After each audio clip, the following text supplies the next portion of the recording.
Fucking A Dave. Who are you? David Sanchez. David, nice to meet you. Every fucking day. This is Billy Army. Hi there. How's it Put going? the face to the name. Gentlemen. Awesome. Nice to meet you, Dave. Take it easy. You want a soda fountain thing, or you want like I want a fucking soda, Billy. I don't want a fucking soda fountain. like a Pepsi in the plastic, right? Yeah, Pepsi soda. Yeah. Okay. Diet Coke. Diet Coke, Billy. Diet Coke. Coke. Dang it. Hurry up, man. Hurry up, Billy. Stop by, dude. I'll get you hooked up with one. Stop by the station, dude. I'll get you hooked up with one. And we say like Tom Hanks versus so-and-so. Okay. And the concept is just they versus each other. Now, what does that mean? Nobody really knows. We could say like who's more... And still give us really good sound. Did you get a chance to look at the script at all, or no? I did. I only got a chance to rehearse it once, though. So explain to me what this is about. This is part somebody one. comes out with the Lucalar virus, right? Lucalar, what is it called? Some neurotoxin thing. Okay. But the concept is I'm like in a coma thing and I'm dreaming. You got to go in there. And you probably, I don't know if you're familiar with it, but I can play it for you. But at the end there where I do the speech, I'm kind of recreating that's the Jaws speech. Where Quint from, he talks about the attack on USS Indianapolis. You know, it's funny, yesterday Fred brought that up. Indianapolis, that story when you guys were talking, as I was writing the script. It was so weird, dude, yeah. That's fucking bizarre. It was totally called bizarre. George Norrie. It was weird, dude. But, yeah, but then it ends kind of abruptly because there's a part 2 to it. And that's going to be where you get me out of there, and then we're going to do the thing with MZ and a bunch of, that's going to be the long one. So yeah, so this is like maybe 5 minutes, 6 minutes, maybe 5 minutes. Good. Look, there's a sheriff right there, dude. Don't look at him. Why not? Because we have a camera mounted on the windshield. Oh, he's just going to think we're cool, that's all. He did, huh? He thought we were cool. Did you see the look in his eyes? He's like, man, those guys are cool. Yeah.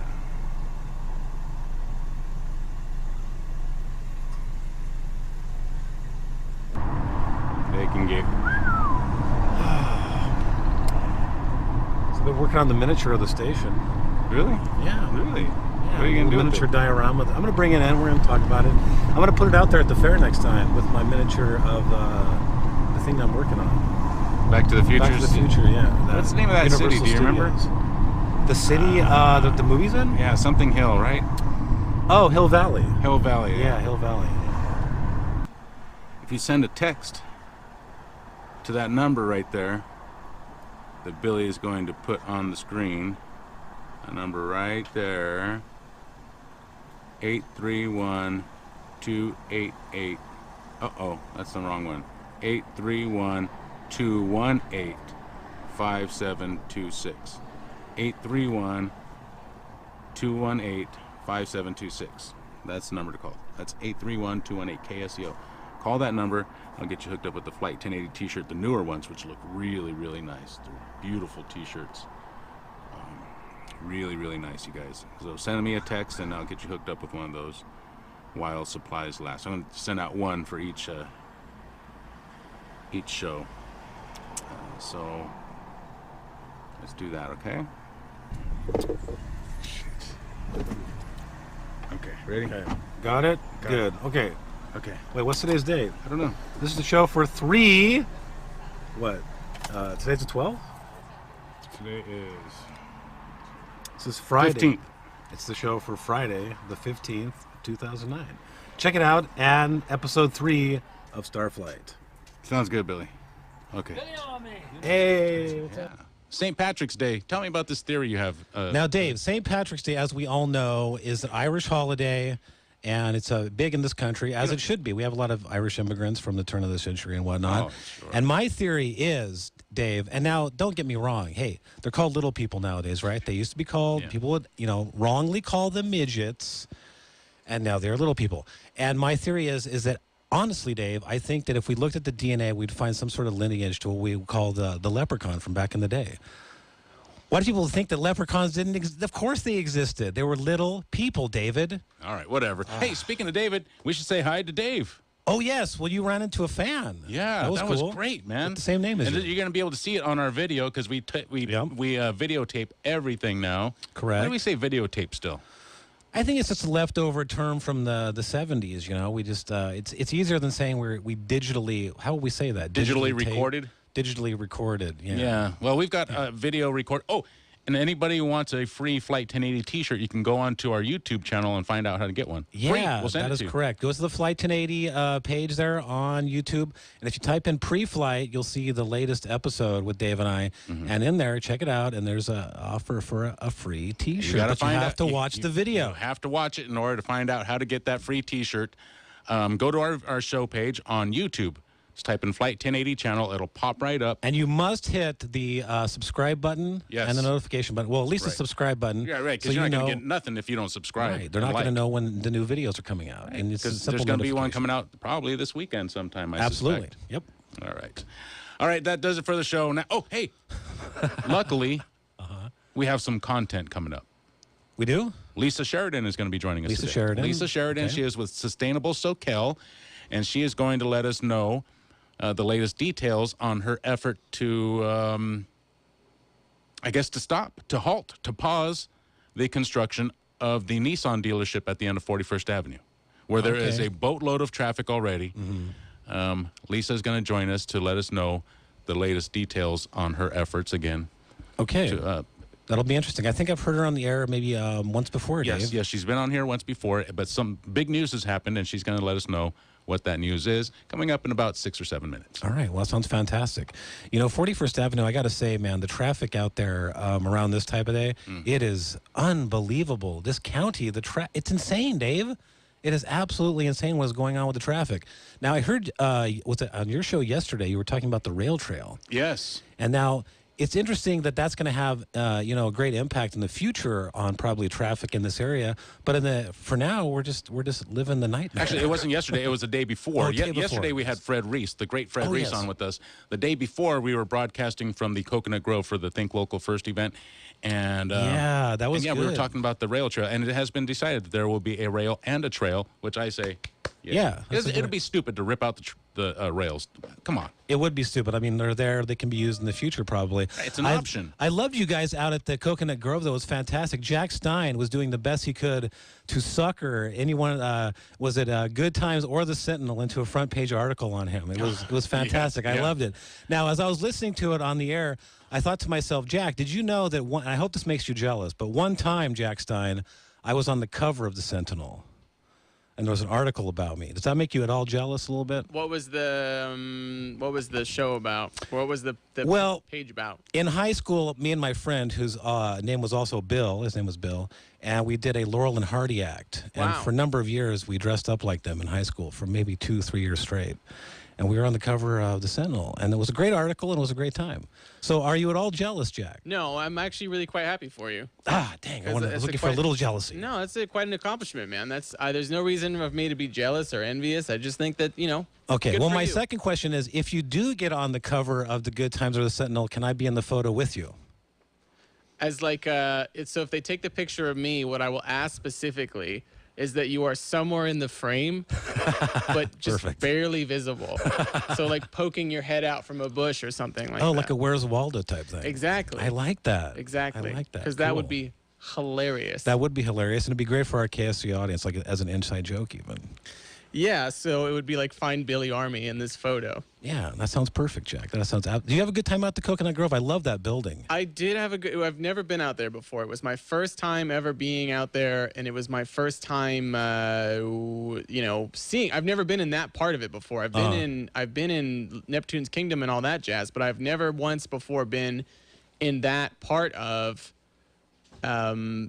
the huge, what do you want to call it? The multiplex. The ballroom, basically. I ballroom, mean, yeah, and then there's those doors that open, and it kind of expands. It's a cool building. Yeah, and the sunroom, the thing that was cool about that is I've never seen the beach from that angle before. So that was also pretty awesome. Uh-huh. Yeah, it was fantastic. We had a great time. We always have a good time at those events. Yeah. There's all kinds of free samples Absolutely. and cool things to check out. Absolutely. Absolutely We have a guest cool. here, Dave. Yes, we do. Who's in studio with us? I have no idea. MZ just brought a random man in and I dropped know, him and he's off. staring at us listening, and now I want to put him on the air. Well, wanna put him jump? on the air. Nice What's your job. name, Okay, go sir? ahead. What's your name? I'm Dave Diaz. Dave Diaz. Dave Diaz. And what are you doing here? What are you hanging out with him? I showed up to go for a hike with Michael around the lagoon, and he's touring the station. And Oh, okay. Oh, yeah, he likes to do that. Is there a chair there? Sit There down. is. Go ahead, sit down. Get in front of that microphone. So what do you do, Dave Diaz? What do you do for a living? What do I do for a living? Is it legal? That's a great question. I'm an entrepreneur. I've been in the insurance industry for over 30 years. Right. On the commercial side, and try to bring buyers and sellers together and drive cool. value to them, which is insurance is a very, very dysfunctional, industry. I mean, You got a good insurance joke for us. What's your favorite insurance joke? well, I don't know if I have a joke, but what I will tell you is, insurance is you're buying a product that you hope you never use. Right. It's confusing, it's complex, it's regulated, it's expensive, and nobody wants it, nobody likes it, right?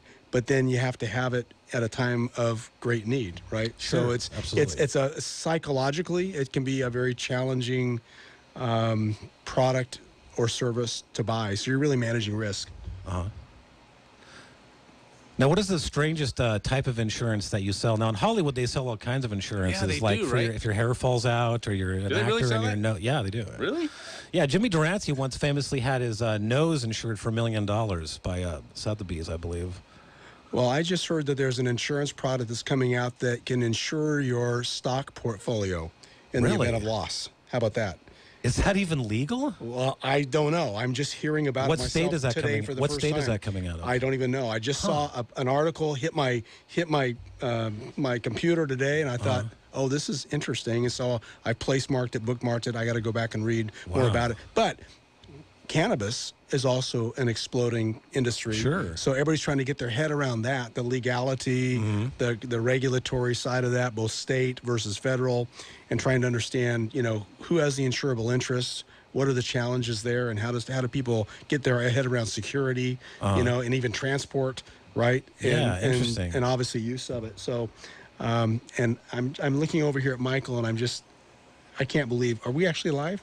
We're live. We are live. Yeah, We're on the We're air here live on on Flight 1080, 479 1080 Well, if we're you want about to to call go to a in. break. This is hilarious. We're about to go to a break. So, Dave Diaz, how long have you been doing this? 32 years, long time. Holy mackerel. Yeah, long time, very long time. And let me just fix that there. It was falling off. We can't see your hats. You don't have to worry about it too much. But you look good now. Very good. I got MZ, a face. what- I have a face for radio. MZ, what did you? It looks like you have something hot on your mind you wanted us to say here too. I want to crack up at what Jack said. What's that? He said, "Looks like MZ brought in a random man." Yeah. Was that what you said, Jack? Yeah. And all I did was I wanted him to hear both sides of the conversation and sit down. I didn't expect him to go on. And he probably thinks I set him up, and I didn't.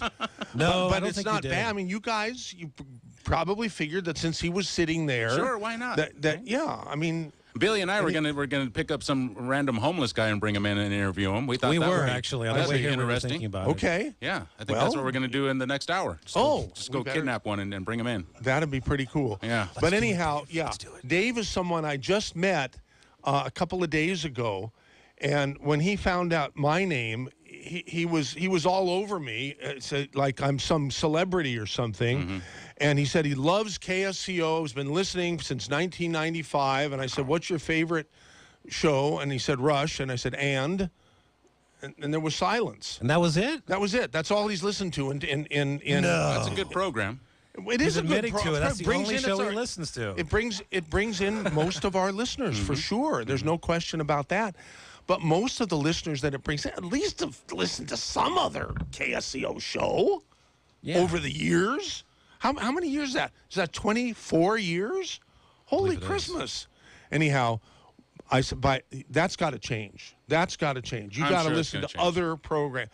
And maybe somebody who knows him will say that they heard him on Flight 1080. That would be great. Yeah, Oh, they that'd should be call so in cool. now even at 479 1080 Does after anybody the know break. Dave Diaz now? 479-1080. Wow. Yeah. If you might turn out to be a much more impotent person than I think you are already. We're going to head to a break, MZ. Thank you for stopping by. Santa Cruz, nice weather is just around the... It's here, actually. It seems like it's here. It's beautiful. It is beautiful out there. Nice day to just go out there and lay in the grass. That I was the star of the movie. 1946, Howard Scott, born on this day. He is with the band War. He's a guitarist. Probably playing somewhere around there. I don't know, Billy. That's a song from War. What do you want? That is an absolutely great tune. I really like that tune, Dave. Yeah. All right, you're listening to Flight 1080 KSCO Santa Cruz. Again, if you want a Flight 1080 shirt, check out our videos on YouTube. Yep. You will find out how to do it, but you have to watch. You have to watch the videos. That's the catch. You have to watch the videos, and we will tell you how to get a free T-shirt sent off to you. And it's easy. Super easy. Let's see. Okay, joining us now is Lisa Sheridan. Lisa, there we go. Can we get a mic check from you, Lisa? Hi there. Can you hear me? Yeah, we can hear you loud and Great. clear. Okay. Hi. So Lisa Sheridan is with Sustainable Soquel. And Sustainable Soquel has been, they have been, well, you want to explain your position, Lisa? Because this is in regards to that dealership, right? The Nissan Yes. dealership that was going to be built at 41st. It was. What is Sustainable Soquel's stance on that delership, that proposed dealership? We are 2 years into a project that started, I have to, first, thank you for having me on. Sure. Thank you I'm for gonna coming in. do my best to explain something that started 2 years ago where I found out that a project from a friend of mine called me and said, did you know there's a car dealership project going in on the corner of 41st and Soquel? And I was like, that can't be possible, because we just had a sustainable plan that had been completed, and there was nowhere in that sustainable plan, which is a community. As a community, we worked for 18 months. The county and state spent $650,000 to discuss what it was the community needed to look at long-range planning for the area, that area. Mm-hmm. So since I had served on that, and many members of the community were on that, we were just shocked when we heard that this project was set to go before the Planning Commission in just like another couple weeks. So one of the things that's important to recognize is that everything we do is process oriented in the county and government, and Sure. and we have choices about what we're going to build. And we are so impacted by traffic and housing issues that the goal for all of us is to see us look ahead and say, well, what do we need to do to fix this? So that was what the Sustainable Plan was all about. And the goal of the Sustainable Plan was to bring down greenhouse gases and to make communities walkable and to have, look ahead and see what a community needs. Mm-hmm. So when I found out that this was going on, I was in a state of shock. And it took 2 years to go through this process, where we are now we got together, a lot of us got together. We hired an attorney after a long process of going before the Planning Commission, supervisors, and the attorney brought this to court. And last Friday, Superior Court Judge Burdick ruled that that the proposed Nissan auto dealership failed to satisfy the informational purpose of the California Environmental Quality Act, also known as CEQA, and the county committed a prejudicial abuse of discretion by certifying the environmental impact report, also known as an EIR. And the judge found that the county failed to discuss and analyze a range of reasonable alternatives that could avoid or reduce the development's potential negative impact, including intensified traffic and congestion. That's the formal answer. Okay. So what happened was that the judge ruled that the city council knew that this EIR, the environmental impact report, was not up to snuff. The county wanted to get the county. Is that who? Yes. The county wanted to get this thing through anyways. Yes. And the judge said, no, you didn't do the proper work. Exactly. That's it. So does that mean that this has been stopped permanently? It is stopped right now, and the only way it can go forward is if Mr. Grupetti, the Nissan dealer, decides that he wants to begin this process and he would have to formally reapply. And our hope is that it would, if he did that, we don't know if he will. And since then, he has bought another dealership in Gilroy. Mm-hmm. He's a busy man with a lot of dealerships. Mm-hmm. He originally lived in Visalia, and that's where most of his dealerships were. And then he moved to Carmel area. So this would be one of many of his projects. How much would it cost to reapply for that? for him? You know, it's not so much the cost of reapplying as it is the time. And he's invested quite heavily in this project. I get a lot of interesting feedback from people, and they say, well, this corner's blighted and he should, this would be better than what's there. And I try to explain to people that anything built there is going to bring tax dollars in, and anything built there will be improving that area. But we don't want to just build anything. We want to look at something like, why did we do a sustainable plan?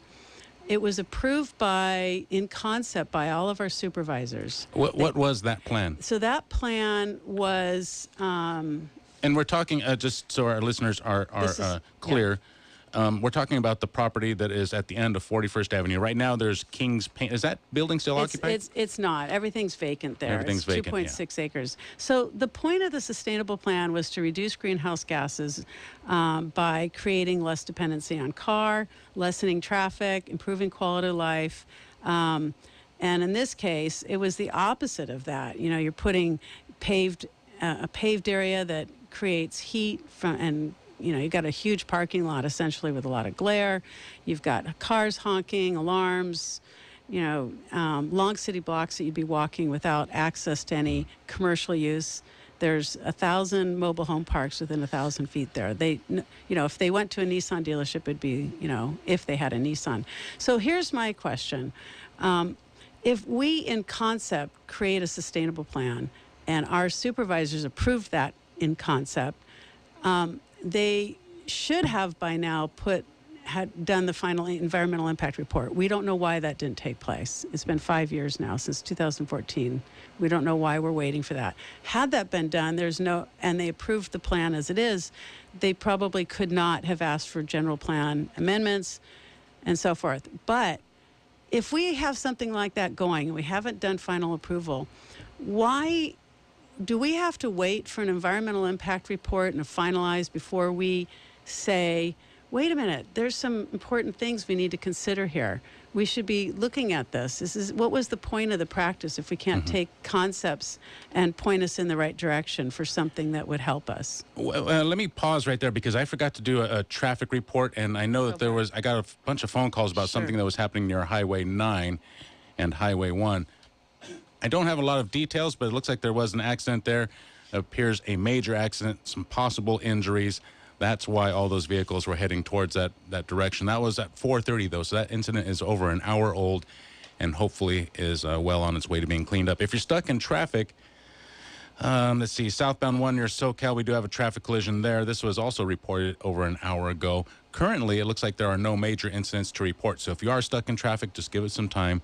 Things will start to move on. We're speaking with Lisa Sheridan. She is with Sustainable Soquel. So for right now, the Nissan dealership plan has been put on hold, yes? Yes. It has not correct. been killed, though, entirely. It is.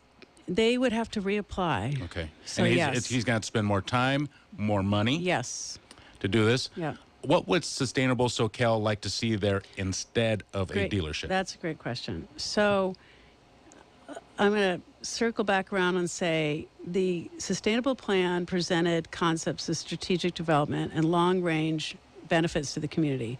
And although the white elephant in the room has been traffic, a lot of us felt that the entire auto dealership project represented an out-of-touch decision-making process. And so if concepts of the sustainable plan couldn't be applied to one of the largest intersection in the entire county, what was the point of that exercise? So if you were going to plan something, what would you do if you were going to start looking at that? If you were a person in power, Lisa, how would you look at that? I have a question for you. I don't mean to interrupt, but who approved this Nissan dealership to begin with? The idea was spawned through the CAO's office and the economic development team of the county.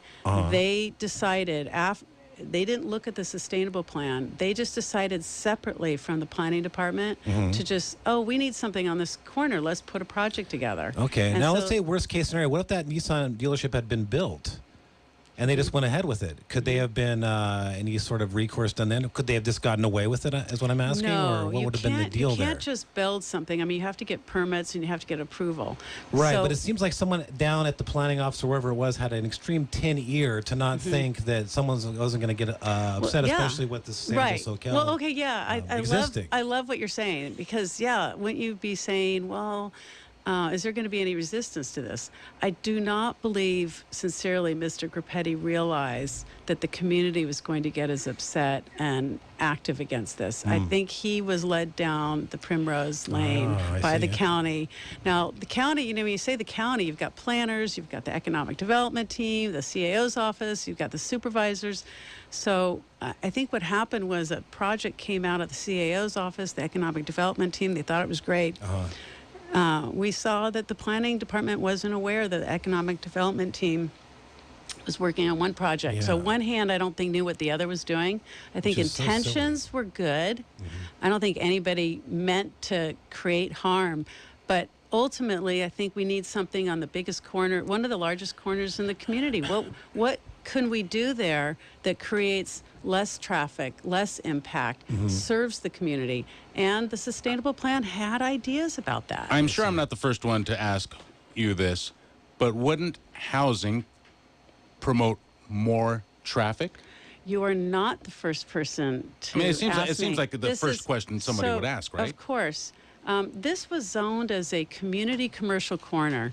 So the goal of that would be that there would be, if there was housing, it would be mixed in a minimal way, probably, to support commercial use, housing use. You could have office buildings with some housing. You could have senior housing that doesn't require a lot of cars. Reason being that most seniors take buses and have transportation that way. You could have student housing that often doesn't need a lot of cars. So the argument that any housing there would bring more traffic, it turns out that's exactly the problem and why the environmental impact report didn't pass muster, because the county didn't compare appropriate possibilities. Not all housing is the same. A single family dwelling would have lots of parking. A project on the bus line where seniors or students, they wouldn't require a lot of cars. They walk down the stairs and get on a bus. Or just walk over to Safeway, which Or is walk just over- right there, right? Which is the goal of the sustainable plan, exactly. Right. To have So it is everybody conf- located right next to where they need to be. Exactly. So your question is a great question, and I think a lot of people felt really confused about it. The proposal that the EIR put forward was 3,500 square foot large restaurant, which wouldn't likely go in there, and housing with two-bedroom housing units. I mean, so the scenarios have to be realistic possibilities, and they also need to be informed. We need to make informed decisions. And what the judge was saying is that we weren't able to make informed decisions about that corner because the Planning Commission and the supervisors weren't given the information they Right, need. right. There was not a lot of discussion about the sustainable plan. Why? Because the plan was already moving forward. You know, to anybody, because the first thing I think is, well, if you had more housing there, there would be more traffic, right? That's Yes, the first thing I think. sure. So let's just say that's true. And for this point that I want to make, now I'm faced with a decision. Well, what do we need more? Do we need more new cars, or do we need more housing for the people that live here? I mean, that's an easy answer. Right. So I think what you're saying that I find interesting is, if it's true that that we're going to have traffic there, and it could be more or less traffic, I think people want to be able to feel that they're connected to the thing that's there. So if you lived in one of those mobile home parks nearby, and again, 1,000 people, 1,000 feet, what would serve you? At this point, they have to get in their car to get goods and services. But if they didn't have to get in their car and could go walk across the street, that would be less impact. Not all housing would be the same. And I just think that's the discussion that has to happen. Well, is it senior housing? Is it what kind of housing? All that would stuff be there? matters. These are all Yes. things that matter. Absolutely. I agree. You want to take some phone calls? Or you Sure. okay. All right. Let's do it. Let's head out to the phone calls. 479-1080, 218-5726. If you're chicken, you don't want to call in, you can send a text message. That's 218-KSEO. Email can be sent to dm@kseo.com. You ready, Billy? Absolutely. You ready, I have Lisa? a question also. Sure, too. thank you. There we go. Let's see who's up first. Paul. Hey, Paul. Calling from Aptos. You're in the air. Hey, yeah. I just wondered if your guest has any idea how much tax revenue the city of Capitola would generate from having a major car dealership there, and you could use that money for other projects. You know what I'm saying? And that intersection is kind of out. It's not really. It's kind of out in the middle of nowhere. It's my backyard. So thank you for the call, thank Paul. you. Yeah. But that intersection, dude, I tell you what, it might be in the middle of nowhere, but if you live anywhere near that area, it absolutely affects you. Yeah. Holy cow, that funny. is a major intersection. Out in the middle of nowhere, I don't think is an accurate description. I should also say that this is the county of Santa Cruz. It's not the city. Right. And I will also, I don't want to poo-poo your question. It's a good question. Tax dollars. Tax dollars, right? Follow the money. That's probably how this project got started in the first place, and I believe that the CAO's office was trying to promote a project that would bring tax dollars in. So you have quality of life, you have tax dollars. Any project there is going to bring in tax dollars. So I understood Pet Pals was one of the big contributors. So yes, you have whatever is going to happen there is going to bring us tax dollars. Right, because even if you have people living there, let's say you have 100 people living there, they're going to spend their money. Right. Yeah, absolutely, it's going to bring tax dollars. We tried really hard to get the county to break that down. Unfortunately, economic dollars is not something they had to prove in the environmental impact report. So although we asked a lot of questions about how many tax dollars would come in, we couldn't get those answers. But yeah, it's a relevant question. 479-1080-218-5726. Mary is up next. She's calling from Santa Cruz. Thank you for your call, Mary. You're in the air. Hi, thanks. I'm just wondering, I've lived in this area all my life, and that specific area of 41st has always been so heavily commercial, and there aren't a whole lot of places that somebody would want to site a large dealership. He was outgrown the dealership on Soquel, plus he's getting squeezed out of Soquel because that's going to be a stack and pack corridor according to the city plan. So the place where he wanted to put a dealership, which coincides with the lumber yard, the industrial park businesses in that area. So that whole side of Soquel is already industrial. So it's not. It's actually not. I'm sorry. It's not industrial. The zoning there is mixed use commercial, and the lumber yard. Hold on a second. The lumber yard is actually designated that if it ever stopped being a lumber yard, it has to revert to community commercial. The sustainable plan identifies that almost every section around it is mixed-use commercial. There's no light industrial going on there, and that's what they wanted to do for this. They changed it over to a major zoning change. So this man bought the property in hopes of putting his business there, which was in the hub of the county. That's where he cited his business. But it got shut down. I just don't see how it makes sense to arrest that huge piece of property to put housing. It just doesn't seem to make sense. And you need to explain the sustainable concept to long-term residents. Who's suggesting housing? That's exactly. Been Thank you for the call, Mary. In a realistic way. Housing is exactly. It's Lisa, more I'd just like to say really quickly, and to piggyback off the caller, is it sounds like, and I think some in the KSCO audience would get the impression that you are like maybe a NIMBY, one of those people. That's funny. Have you gotten that before? Oh yeah, but actually more. We believe in the sustainable plan. We believe in the 18 months of the project that we all worked on. And if you go to the planning department website, you can read about the sustainable plan, and that's very specific area and what they recommend. And there is no housing as part of. No housing. Well, there's I'm totally against that. I mean, we need housing. Right. So housing we need housing can worse be than anything else. Right. So housing. Here's the thing. It's mixed use, and you can have any potential project. I'm hoping a developer will come along and offer Mr. Gurpetti money to create a project there that has mixed use. It could be offices. It could be a mix of residential or single apartments, senior housing with a restaurant. What went on at the end of the 41st Avenue, that project is fantastic, where the UPS is. We can walk, bicycle there. There's a little sandwich shop. There's some projects in there that is so wonderful, because we don't have to then get in our cars and drive to another area, which is impacting even more. So I get there's a whole lot of people that react like, well, why are you stopping this? You could be doing this and doing that.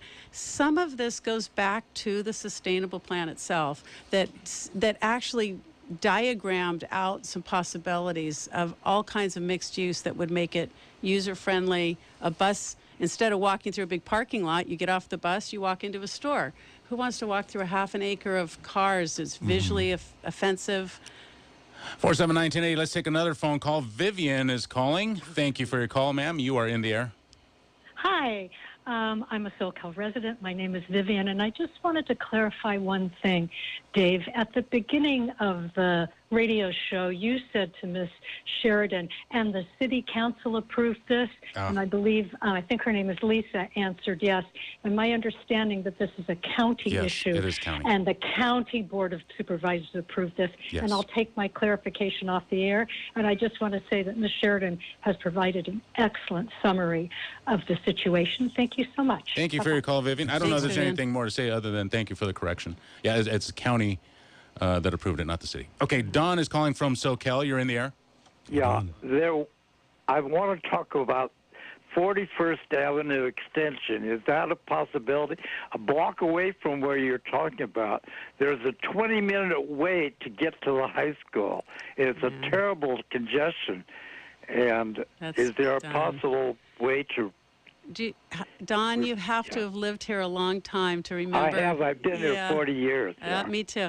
So I was part of that Save Soquel group, and we brought you Anna Jean Cummings Park and worked. Originally, there was the 41st Avenue Extension proposal before it was a park, and that went down. Nobody wanted the 41st Avenue Extension, and I can't even imagine a road going through where a park is and kids are playing and cut right through there. The mix-up that you talk about when with the court and what the judge said, and miscommunications down at City Hall, what have you.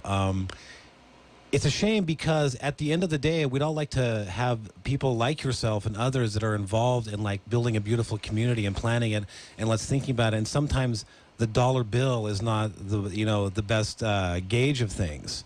I mean, are we going to turn into like San Jose, where everything is just concrete and concrete and this and strip mall and strip mall and strip mall? I don't think it is, Dave. I don't think it is. I hope you're right. I don't want to live in that world like that, Dave. It's too much. We need. That's why Sustainable Soquel does what it does, right? I mean, so you can agree. You might think that Don Groppetti has a right to do it, and okay, fine. But also the community has a right to decide how it wants to be developed. I think that's it. I think that's what our message has been, is that we want to see smart development. Against Don Groppetti, right? He's going to be the best guy. He's a good guy. He's a good man. We want to see positive development. We want to see a project that is smart. And I think we're at a breaking point. We're all feeling it. We're at a point for a break. We're down at me. You're listening to AM 1080 KSCO Santa Cruz Flight 1080 back in the air. I'm here with Billy Army. Billy, are you there? I'm flying, David. I'm flying. We're here with Jack Stein over there in that studio. Jack, can we get an air check? Oh, yeah. All right. We're opening up with some birthday music from Question Mark and the Mysterians. Born on this day, Hernandez Lugo, or Lugo Hernandez. I think they put the name in the wrong order there. That song is a lot of fun. I love that song. Great song, dude. Happy birthday to Lugo. We've had the millennials in here a couple of times, and they hate that song. It came on the radio one time, and they just had a meltdown. They hate it. Absolutely hate it. It was a great song, dude. I love it. What do they know?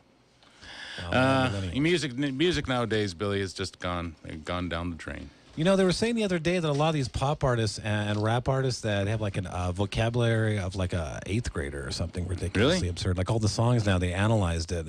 And I've heard them sometimes, and they just talk about what they're doing in the day. They're like, I'm going to the Starbucks, I'm going to go to Safeway. And then they say tainted things also, but they just tell you what they're doing in the day, Dave.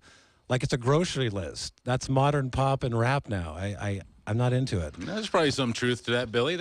I like old school Dr. Dre and all those, the good ones, Dave. Did any of you guys see Beto O'Rourke skateboarding? Did anybody see that? Jack, did you see that?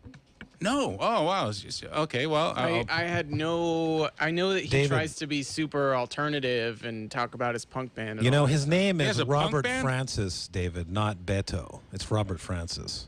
His name is Beto, or is it Beto?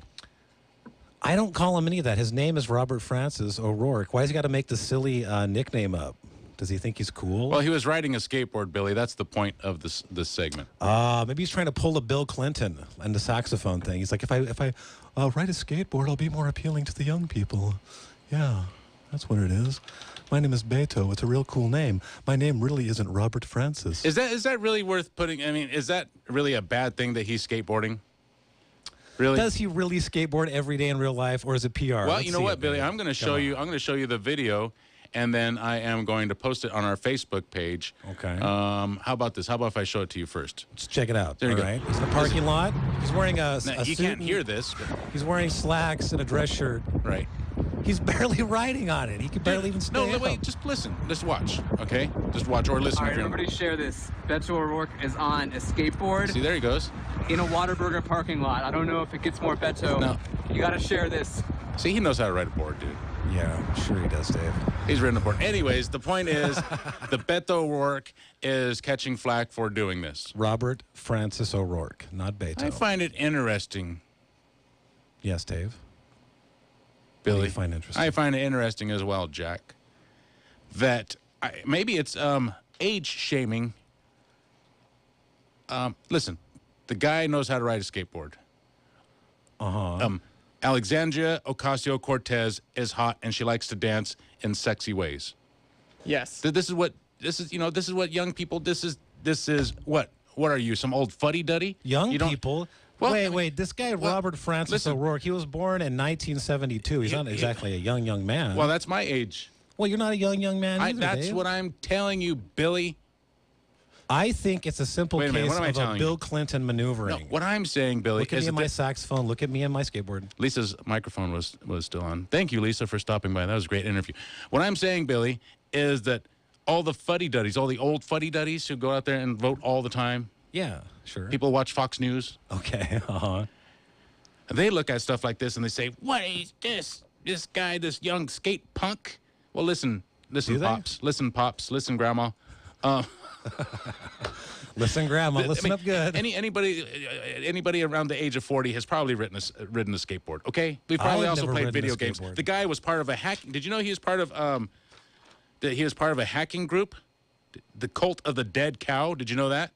He was? Yeah. Did you know that, No, I Jack? didn't know that. No, I had no idea. He was part of a hacking group called the Cult of the Dead Cow. He also wrote a book, a murder fantasy, a short story, in which he runs over kids with his car. That's not good. Yeah. Is yeah. it not good? Well, I'm looking at It's his fantasy. You Wikipedia, understand it's fantasy, right? David, and, well, I understand that, but I don't know. Something about this fellow rubs me the wrong way. He wrote a Number short- one, because he calls himself Beto. I mean, his name's Robert Francis. He wrote a short murder mystery. He was part of a famous hacking group called the Cult of the Dead Cow, who invented the term hacktivism. This is what they did. He never really got involved, he says, didn't get involved in anything really big time with the hacking group. But, yeah. The report also revealed that teenage Beto, or is it Beto, in connection with the group, wrote stories under the name Psychedelic Warlord, writings that remain online. Okay. One of the writings reads like this. Should I read this? This is kind of gnarly. Hey, can you clarify something for Billy really quick? Yeah. Billy, the reason that he's called Beto is because his first name is Robert, Right. which in Spanish is Roberto. So Beto is a nickname that was given to him by his friends. So And it's he looks like the whitest man that ever walked the planet. You know, that's dumb because Beto, sure, would be for Roberto, but also Berto would be short for Roberto. Where's the R? You don't get to drop I can't roll my R's. right? I've never So been able to. Berto is what it should be, not Beto, right? That's wrong. Yeah. That's wrong. It should be Berto. That's what they should call him. Yeah. Yeah. Dave, how long can you roll your R's? I can do it without even trying. I don't know what it is. I can- can't speak Spanish, but I can make it sound like I can. Can you say Roberto by rolling the R really long? Roberto.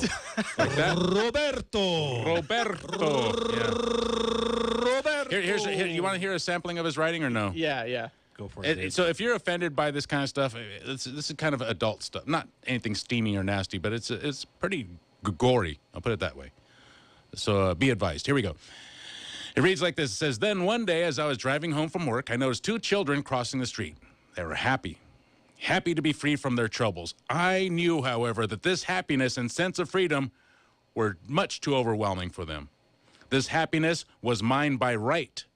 I had earned it in my dreams. As I neared the young ones, I put all my weight on my right foot, keeping the accelerator pedal on the floor until I heard the crashing of the 2 on the hood. Then the sharp cry of pain from one of those 2. I was so fascinated for a moment that when, after I had stopped my vehicle, I just sat in a daze, sweet visions filling my head. My dream was abruptly ended when I heard a loud banging on the front window. It was an old man who was using his cane to awaken me. He might have been a witness to my act of love. I was not sure, nor did I care. It was simply ecstasy.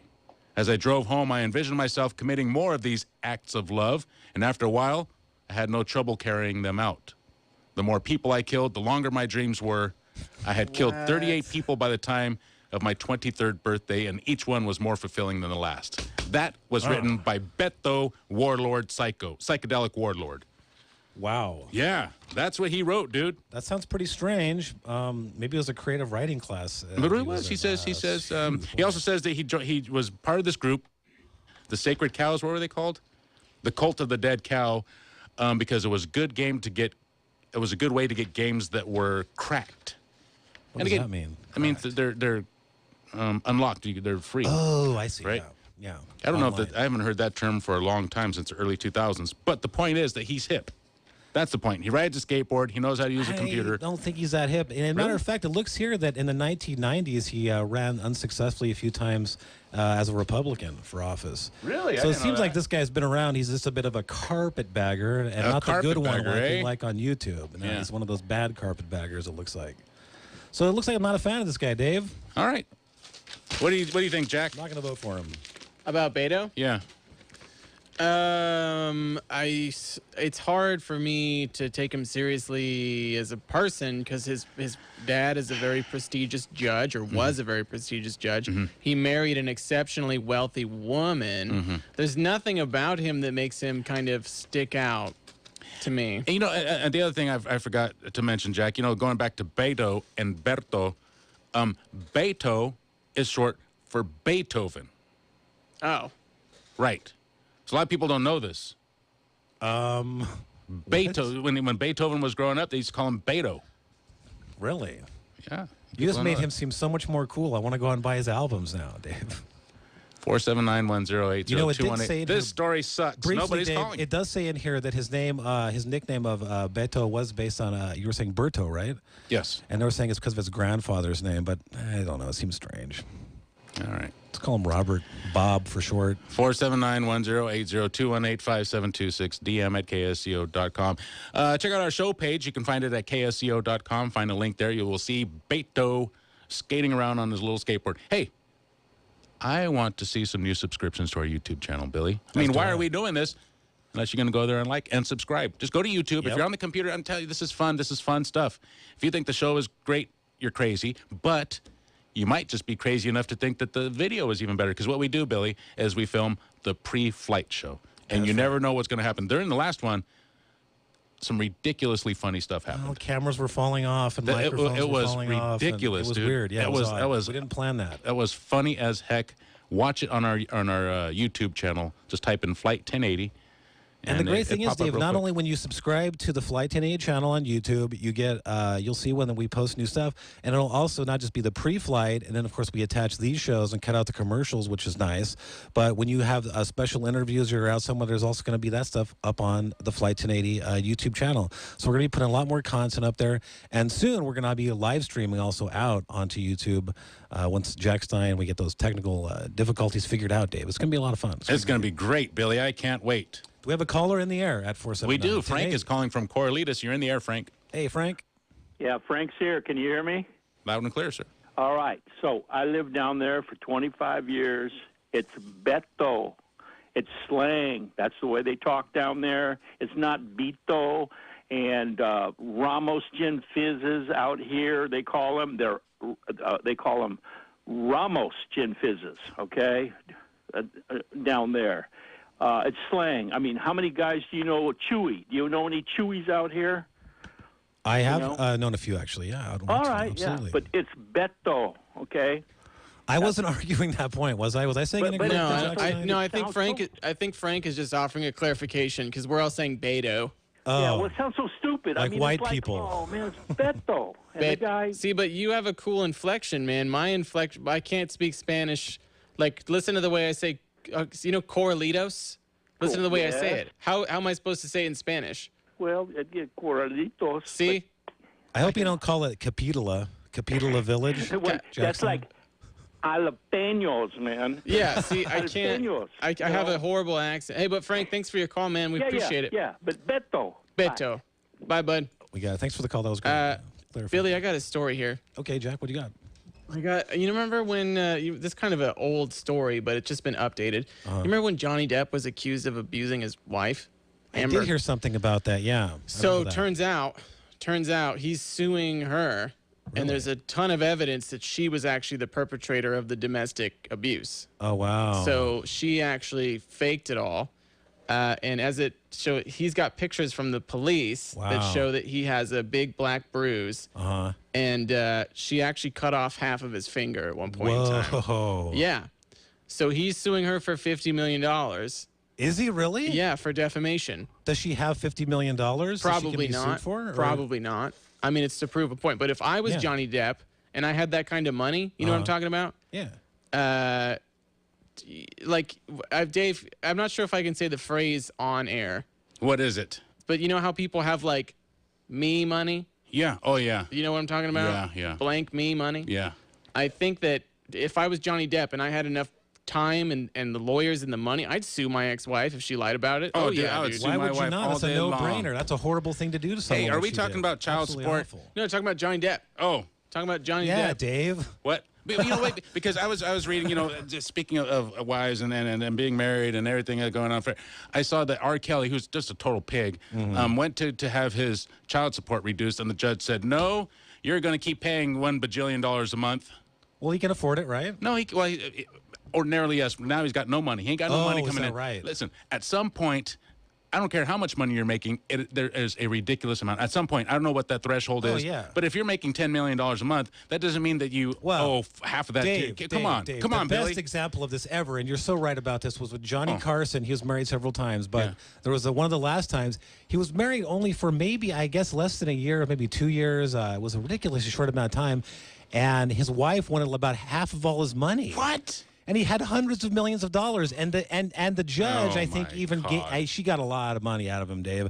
And as a matter of fact, he's made several jokes on it back in the day about it. But it's true, especially in California. I mean, in California, if you're a man, and they stick it to you in California, man. I'll tell you what. 479-1080-218-5726, DM at ksco.com. Let's check our text messages here. That's always fun. Or you can call in at 479 Sure. 1080 to be on the air with Dave Michaels. This one is for Lisa. Okay. It says, thank you, Miss Sheridan. I live approximately 1,000 feet from that lot and would be devastated to see something as ridiculous as a proposed dealership built there in my backyard. If it'd rather bring back those old dilapidated crack houses, really, they should put in a park. We have lots of residents living right here, but because we are working poor who are tucked out of view, it's difficult for our voices to be heard or cared about. No way, Nissan, we need a park, please. 218-5726. Put housing up Rodeo Gulch. Okay, I guess. I say if you are going to build something out there at the end of 41st, something sustainable, quote unquote, put some houses out there, man. It's time to start building.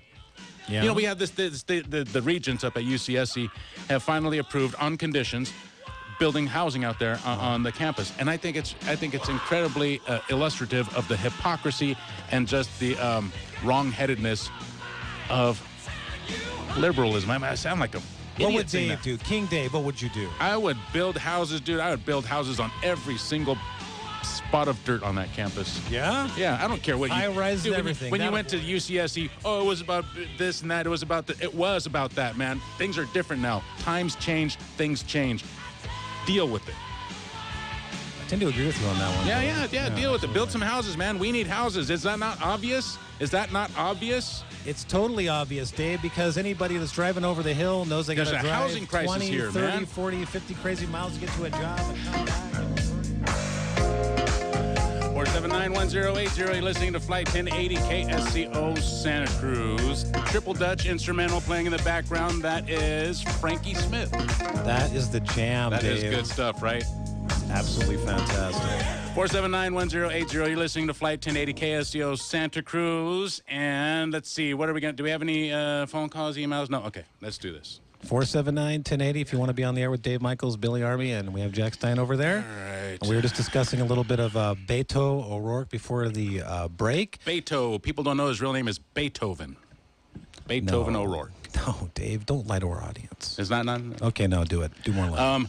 Which headlines are we going to talk about? You want to talk about housing up at UCSC, Trump and the veto, city council upset about the immigration raids that happened earlier this month.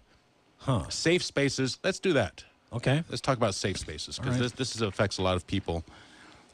Vehicular homeless, I think, is what we call them. Santa Cruz County, as you know, there's a lot of programs here who are trying to get a piece of $10 million in state grants, right? So the state of California has $10 million in grant money that they are offering to people that come up with solutions to homelessness. So everyone's trying to get a piece of this, including the Association of Faith Communities. They're a new player in the game. They are set to receive some funding in order to launch the new program called Safe Spaces, which they run, or they will run. While the city of Santa Cruz has authorized religious institutions, this is from the Santa Cruz Sentinel, to host in their parking lots as many as 3 licensed and registered motor vehicles at a time for overnight camping since at least 1999. So since 1999, the city of Santa Cruz has authorized at churches up to 3 insured vehicles to park overnight. Authorized at churches? Don't churches own their own properties? They do, but you cannot have people just living on your property. You can't do that, I'm assuming. Yeah. Yeah, it sounds like some more red tape. The Safe Spaces parking program officially launched Thursday with initial 6 sites for about 18 people. Because, again, 3 people per site. Okay, 6 sites open. That means 18 people in and outside of the city of Santa Cruz, offering a place for those living out of their cars to park overnight. Okay. County Homeless Coordinator Rain Marr says that she expects a detailed program to be released about funding for this thing. Okay, elected officials from the city and county are also being asked to contribute several overnight spaces in public lots as well. I don't understand what that means. Yeah, because, Dave, it sounds to me they're fighting for a piece of this $10 million, right? But at the end of the day, isn't this just an issue of allowing them to do it? It's paperwork. I mean, what could they need other than just to allow it to happen? That's a good point, but I would assume that if you're affiliated with this church, you need to put at least a bathroom out there. Oh, right? Yeah, you can be right there, Dave, sure. There's a little bit more to it than just paperwork, I'm sure. While the city of Santa Cruz limits allowed overnight vehicle camping numbers, Santa Cruz County, where several of the participating institutions are located, does not provide the same cap. Santa Cruz homeless laws also provide private business properties in non-residential areas to host as many as 2 vehicles used for housing overnight at a time. Huh. I'm reading this, and I don't even know that it makes sense to me. I'm just reading these words. Hopefully it's it makes strange. sense to them. It is kind of strange. It is odd. Check this out, though. Here's the part that I understand. Okay. And going back to, we need housing, okay? If you're going to build something down there at the end of 41st, you'd better put some housing. Otherwise, you ain't got my vote at all. Okay. We need housing. Tuesday, the Santa Cruz City Council opted not to make an emergency declaration that could have expedited efforts to offer privatized safe parking and transitional encampment permits to serve as many as 50 people per site. So the city of Santa Cruz said there's no, we don't need to declare an emergency. There's no emergency here. No, definitely not. Not when you're driving on the freeway and you see all those big tents on the side of that. There's no emergency here in Santa Cruz County. And that would have made it faster for people who offer privatized safe parking to do it. It would have made it faster for them to do it, but the city council said no, we don't need to declare an emergency. You know what, dude? Why don't you go live at some rat-infested homeless encampment and see that there's no emergency? I'm talking rats, dude. Rats. You the were size down of there cats. too. You were down there too, weren't you? No, I wasn't. Jack was. Though. Jack, you were down there. Can you tell me about a little bit about it briefly? Yeah. What do you want to know? Well, you know, Dave is apoplectic about this housing thing, and rightfully so, because let's face it, when we drive down highway, you come over the hill, let's say you're not from Santa Cruz, let's say you're going through the area, right? Mm-hmm. You drive through Highway 17 going southbound, and you pass that, the encampment, as they call it, off to the side of the freeway down there, you know, in back of the Ross. And you're telling me there's no problem with, I mean, look at it. I mean, it's an emergency, disgrace. dude. It's beyond an emergency, and they act like it's nothing. Like, oh, kick the football down the road. Well, here's an idea. Why don't you allow all these things to stop harassing people that want to live in their cars and things of this nature? The problem is huge, and everybody wants to blame the other person, and nobody wants to do anything about it. Now, I heard MZ go down there one time, and he was asking very nicely for people to come bring some supplies to help these human beings out. And I heard callers calling in, getting upset towards MZ. Yeah. That's insane, man. That type of thinking is insane. So now I'm angry about it. So what did you see down there, Jack? You know, I'm reading this story here, and it's talking about how the city council wants to shut down the camp. You know, here's something interesting. They cannot force those people out of there. Did you know that? I did not know that. I didn't know that either. They can't force those people out of there because of a law. Let me see. The decision was called the Boise versus Martin decision. This is later on in the article. Radically changed local jurisdictions' ability and their approach to homelessness. It basically disallows displacement of homeless persons without a sufficient alternative. So if there is no sufficient alternative, if there's not enough beds for these guys, you cannot kick them out. They have the right to stay there. They have the constitutional right to live somewhere. To live there, if it happens to be there. Mm-hmm. If there are no appropriate alternatives, you cannot kick them out. So, like when they were down at the benchlands, they said, "Hey, you guys got to move your stuff for a day. We're going to go through here and clean it up." When they were down there at the Rivers, the Riverside or River Street Park, they can move them out of there too. Now they can't do that. So they just basically have to sit there and take it. They sit there and watch. And you know what, Dave? It sounds like they're just pushing the football down the road. They're saying, "Oh, well, here's an alternative. Now we'll move you here. Then we'll move you here. Then move you here." I mean, that's funny business. So the latest decision from the city council is to keep the camp open until April 17th. Okay. And that is, let's see, conditional closure of the encampment by April 17th. Conditional only if. So they're going to close it down on the 17th only if the Salvation Army reopens their encampment, which is on River Street, and a successful effort to launch a 50 space pilot program, transitional encampment or rest stop style overnight camp.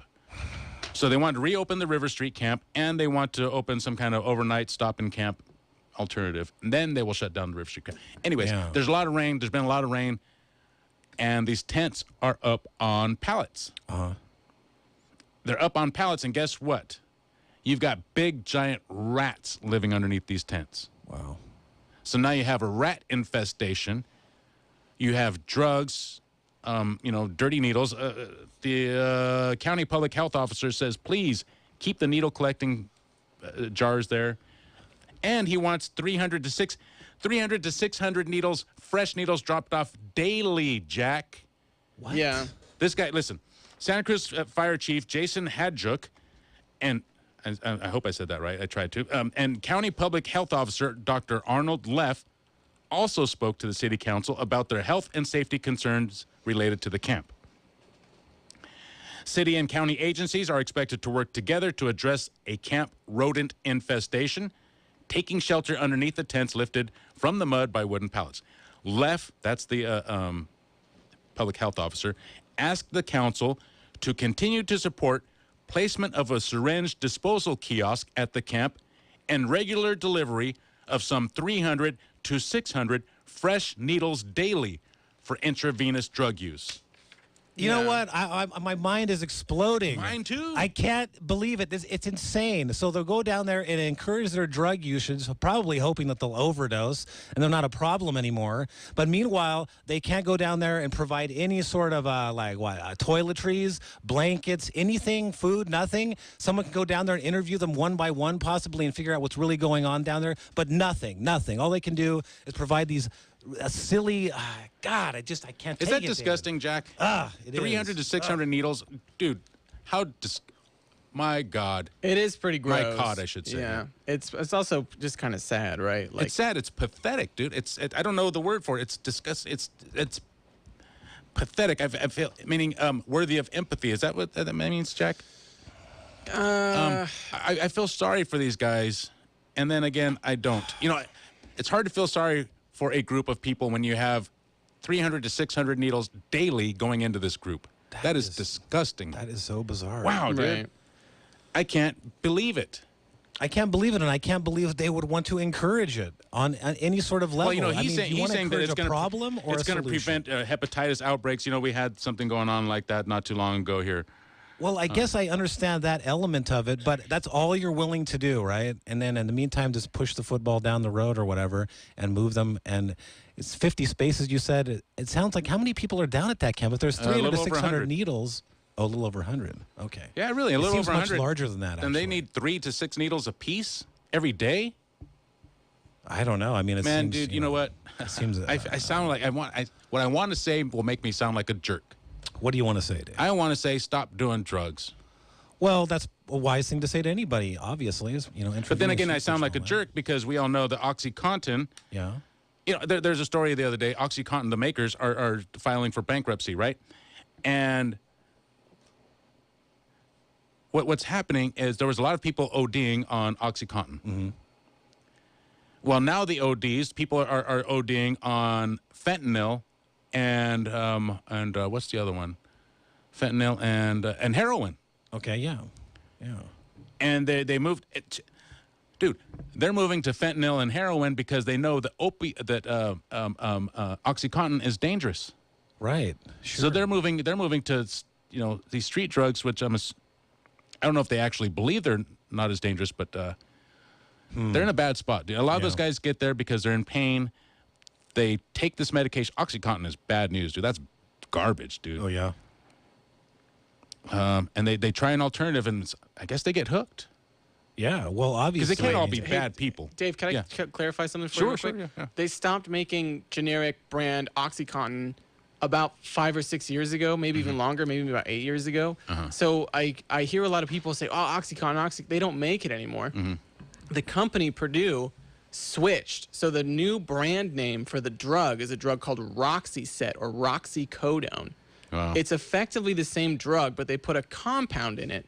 So you can no longer distill it in water, you can't boil it, and you can't snort it. If you crush the pill, it turns into a goop. Oh, that's interesting. So there's no way, I know because I did a lot of them. You can't, there's no way to change that pill to make it for IV drug use. Okay. So I think it would be beneficial to our listeners to know that the brand name drug OxyContin no longer exists, no longer on the market. You can't get it anywhere. You can't buy it anymore. What people are doing now when they go to their doctor and they say, oh, I'm on heavy painkillers, generally that's a drug called oxymorphone. And that's another brand name drug that people are on. That's at doses of 30, 60, 90, 120.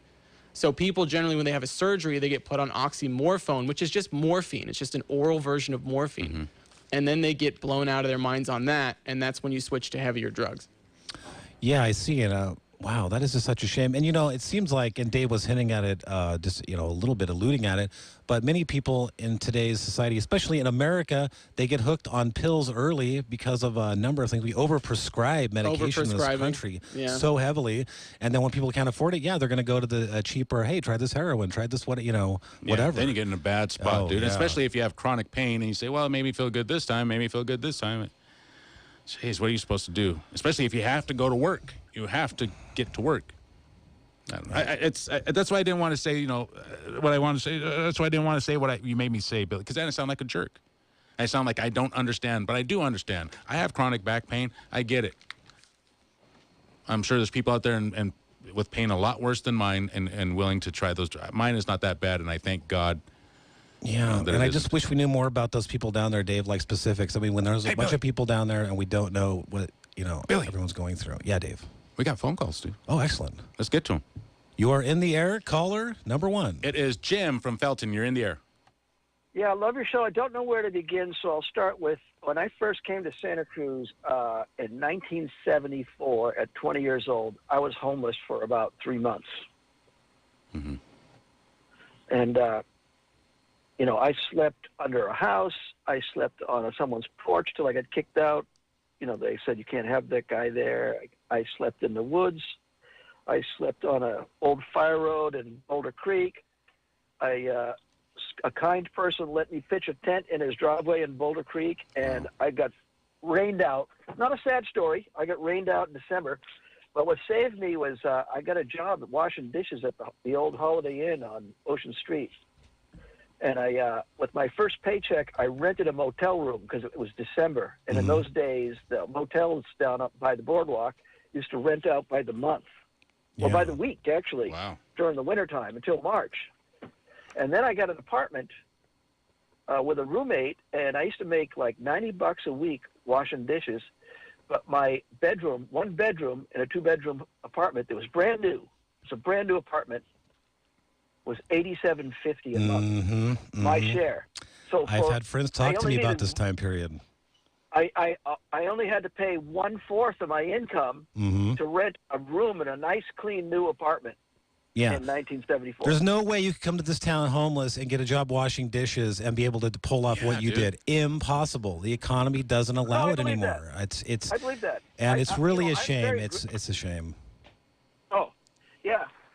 So, but moving on, I think it's really important to find out, like, who are these people who are homeless? Like, there's a percentage of people that are just like totally down on their luck, and stuff happens. Because if stuff happens to you here, and you have to come up with first, last, and a security deposit, that's a lot of cash money. $1,000 for a room, and you got to come up with $3,000 to move in somewhere. That's the low end around. So this that's community. harsh.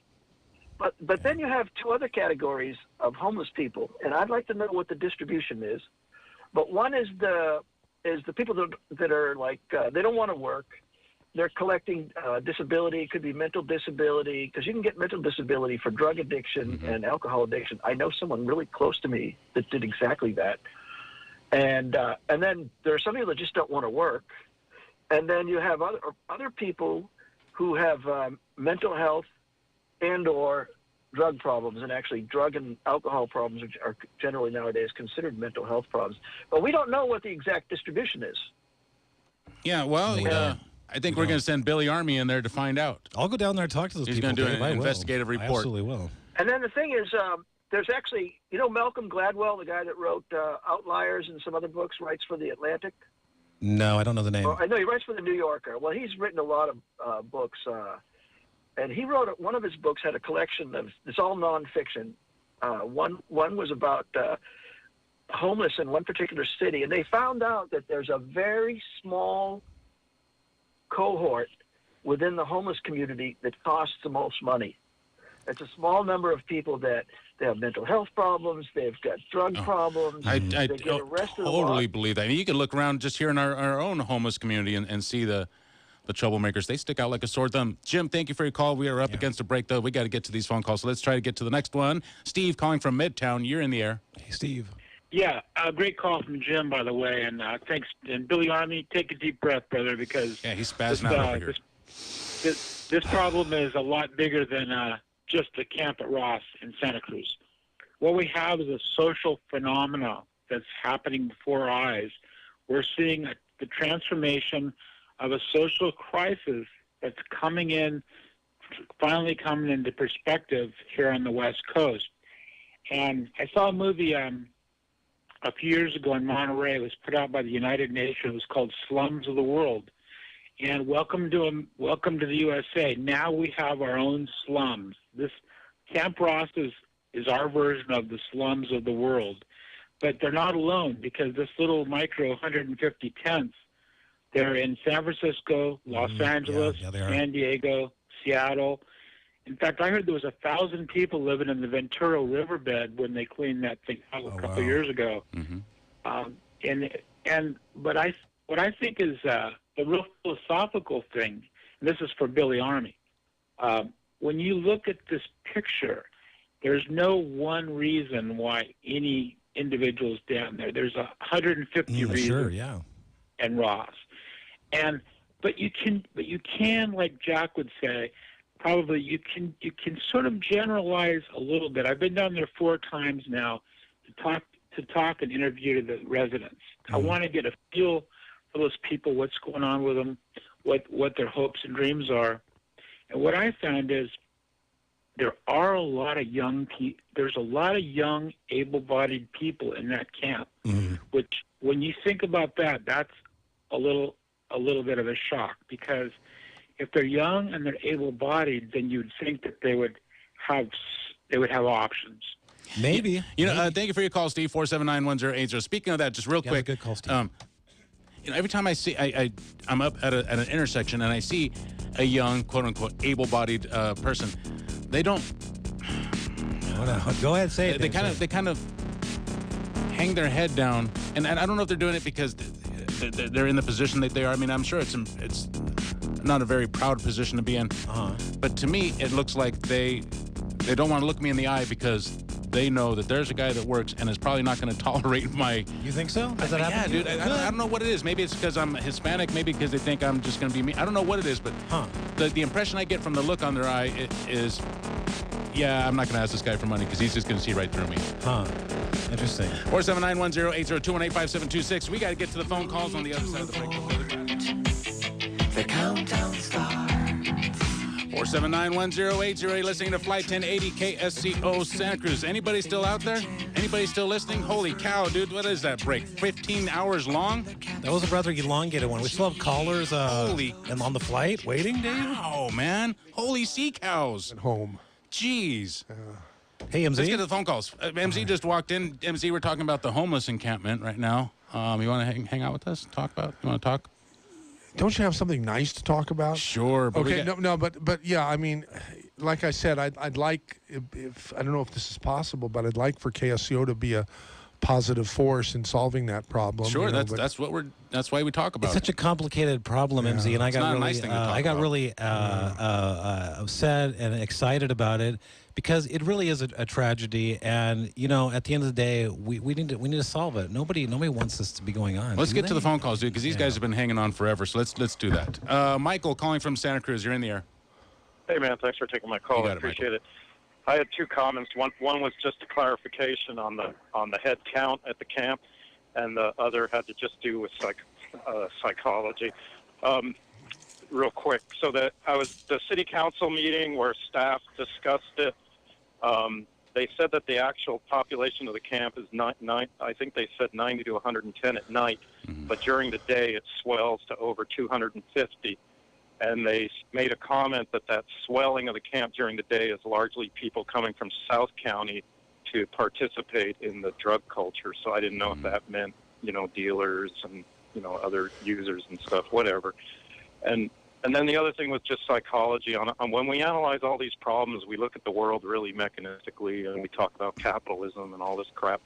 But people make decisions for whatever reasons they make decisions. And so you have to address the psychology of why are these choices being made, and why are choices being made that are barriers to these folks, getting help. that they need. And, you know, for example, an employer will look at a person and go, well, shoot, you filed a worker comp claim for substance abuse. Dude, I'm not going to hire you, right? Right. So, you know, we deal with millions of independent decisions that people make, and they do what they do. And we go, well, it's easy. You know, all we have to do is build more housing, or all we have to do is create a rehab center. That's not how it works. You have to get to the root of the decision-making process and how these decisions are cascading to create this problem. Of course, it's true, you know, it's an affordability and wage crisis. Yeah, I agree. But there's also a psychology within that of the why are the governments not allowing the building of housing? Why are neighborhoods not allowing it? You know, we're all making these conscious decisions every day, and all these little decisions add up to what we got. And that was it. No, you got it right, Michael. You nailed it right on all those points. Thank you for your call. Yeah, great call. 479-1080. I just told him great call. You don't have to repeat that, Bill. Oh, I'm I sorry, just told him Dave. that. I think it was obvious that I implied that was a great call. I was putting a cherry on top of it. Oh, okay. 479-1080. Mark calling from Salinas. You're in the air. Hey, Mark. Yeah, hey, I was going to kind of veer off the topic, but, you know, sometimes thinking about the homeless, sometimes it might just take some people with some brains to get in there and move in with them and show them what the hell's going on, because most of them are brainless. They're hooked on drugs, and they're just a burden. They know they're a burden, and they do just fine when they're in a collective group together. They have a community there, and they can survive. Any help given to them is good. That's good. It shows good intentions. And there could be a lot done for them, rather than to disc them. But that wasn't my topic. My topic was going to be, guys, if you'll allow it, the scholarship buy-in here that we've had these celebrities and high-name people who've got their kids into these high-profile schools. You know, this, I'm sure you're aware of it, Dave. This has been going on since, you know, at least 1980. You know, you'd get college coaches and stuff that bring their athletes in. You know, they're scared. Here's their, you know, their lineup for their classes would be first aid, health ed, basic math, co-ed badminton, and maybe a lower English class, you know, and that'd get them through. That'd get them to 12 units. See, that wasn't needed before 1980. These coaches could put anybody through. Perfect example is the guy that was leading the Oakland school district here. You probably seen him a couple of weeks ago. He couldn't even read 2 sentences off his crib notes. You know, he's one of these guys that got put in the school district many, many years ago because he was black. They needed black people in there. These people got in the school district, and they weren't educated. They followed the same guidelines as a lot of these players did back then.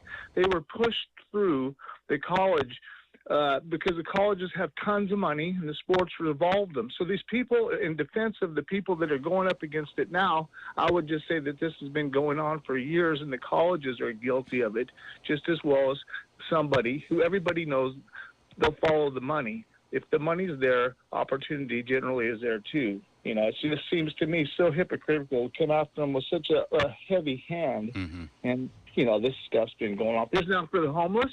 Okay, let's give them scholarships. You know, let's find some of them out there who are good and give them a scholarship. Maybe that'll give them an incentive. So, you know, you can look at things in 100 different ways. I think if somebody actually was to mix in with them and to actually, you know, these communities can be built in such a more desirable than they end up having them made themselves. You know, they look pathetic. You can't stand 4 sticks up straight and put the tent on tight. You know, every one just looks like it's blowing in the wind. If you had some uniformity about it, some chemical toilets, have stuff we can't burden the water supply. There's a ton of ways to do it. Ton of shipping containers up in Oakland in the ports. Everybody knows it. Everybody's got ideas. They want to bring train cars in. They want to build huts, teepees, whatever. Make something uniform, and that's the way generally uniformity will get a collective, a better, you know, environment. No, you're right about that. Thank you for the call, Mark. 479-1080. Something that he touched on, I don't know if he's being smart aleck or what. He said, you know, why don't you give some of these homeless guys degrees or diplomas? You know, scholarships. There are some of those homeless guys are smarter than some of the smartest people I know are homeless. Is that right? Incredibly smart. So it's not brains. It's not a lack of brains or an abundance of brains. There's something more to it than that. But believe me, the guys out there are not dumb. as a starting point. So some of them, I'm sure, are as dumb as a bag of hammers. Well, but I've met some who are really, really smart. Those ones impressed me. Dumb people. I mean, there's dumb people with houses. There's there's dumb people everywhere. There's plenty of those. But you notice, and the ones that are smart, they stick out. And when they're homeless, they really stick out to me. Interesting. Yeah. Very So there's a lot of really, really smart people out there. It affects everybody, man. It affects a lot of people. Coral is calling from Santa Cruz. You're in the air. Hi, Coral. Oh, hey. I'm in traffic, so I just wanted to say I drove by there just now. There were 5 police cars in front of Camp Ross on the overpass. They're talking to one guy. So I wonder what's up. I'm not here to complain or defend. I have met a few of the members there, and one guy lived in 65 countries. There's one woman who won't be allowed to live at any other site because she has cancer and she's taking medical marijuana products. Huh. And there's others that, as you say, are very smart, down on their luck. Some are trying to get out. Some are living in the RVs but go there near the Ross camp. They park near there and they help the other one. So there's mischaracterization on both sides, and there are sure some that they don't want all the needles. They don't want to see other, people they live by doing all these drugs. What can they do about it? So they're hoping just that they get somewhere else before they kick them all out. I mean, the ones that live there, that is. Thank you for your call, Coral. 479-1080-218-5726. Let me read this text message. I don't know if it makes sense or not. I'm going to read it, Billy. Okay. It says, speaking of homeless camp at the entrance to the freeway, somebody's going off the road, flipped off their car, and is stopped by a tree. Is this by the homeless encampment? If the tree wasn't there, the car will probably be in the homeless camp. I'm going to check that out. Yeah, she did say there were police activity down there. Soquel, 530. I don't see anything listed in that area. I'm looking right now, and I do see traffic both northbound and southbound right near that area. And there is an accident. This is in the southbound direction. As you approach the homeless camp, I guess you could call it. That's what sticks out in people's minds.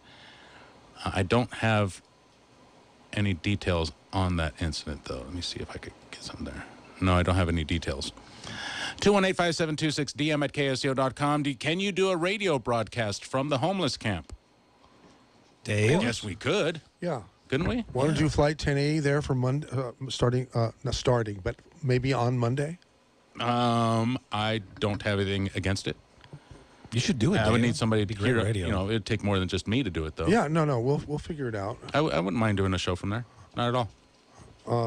Okay. As long as they don't, as long as they behave themselves and don't cuss. They're nice people. Yeah.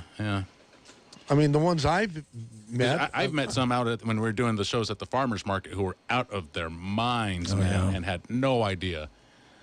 And they're horrible radio etiquette. I mean, hey, blah, blah, blah. Well, we can have somebody pre-interview them, Dave, and as long as there's enough hands on deck, I think it'll be safe. But it'll be great radio. Billy, what do you think? Are As you a rule of available? thumb, though. I'm available. I'd love to lend a hand if I can, Sure. This is from It's a big Old issue. It's Fart. important. Old Fart writes in.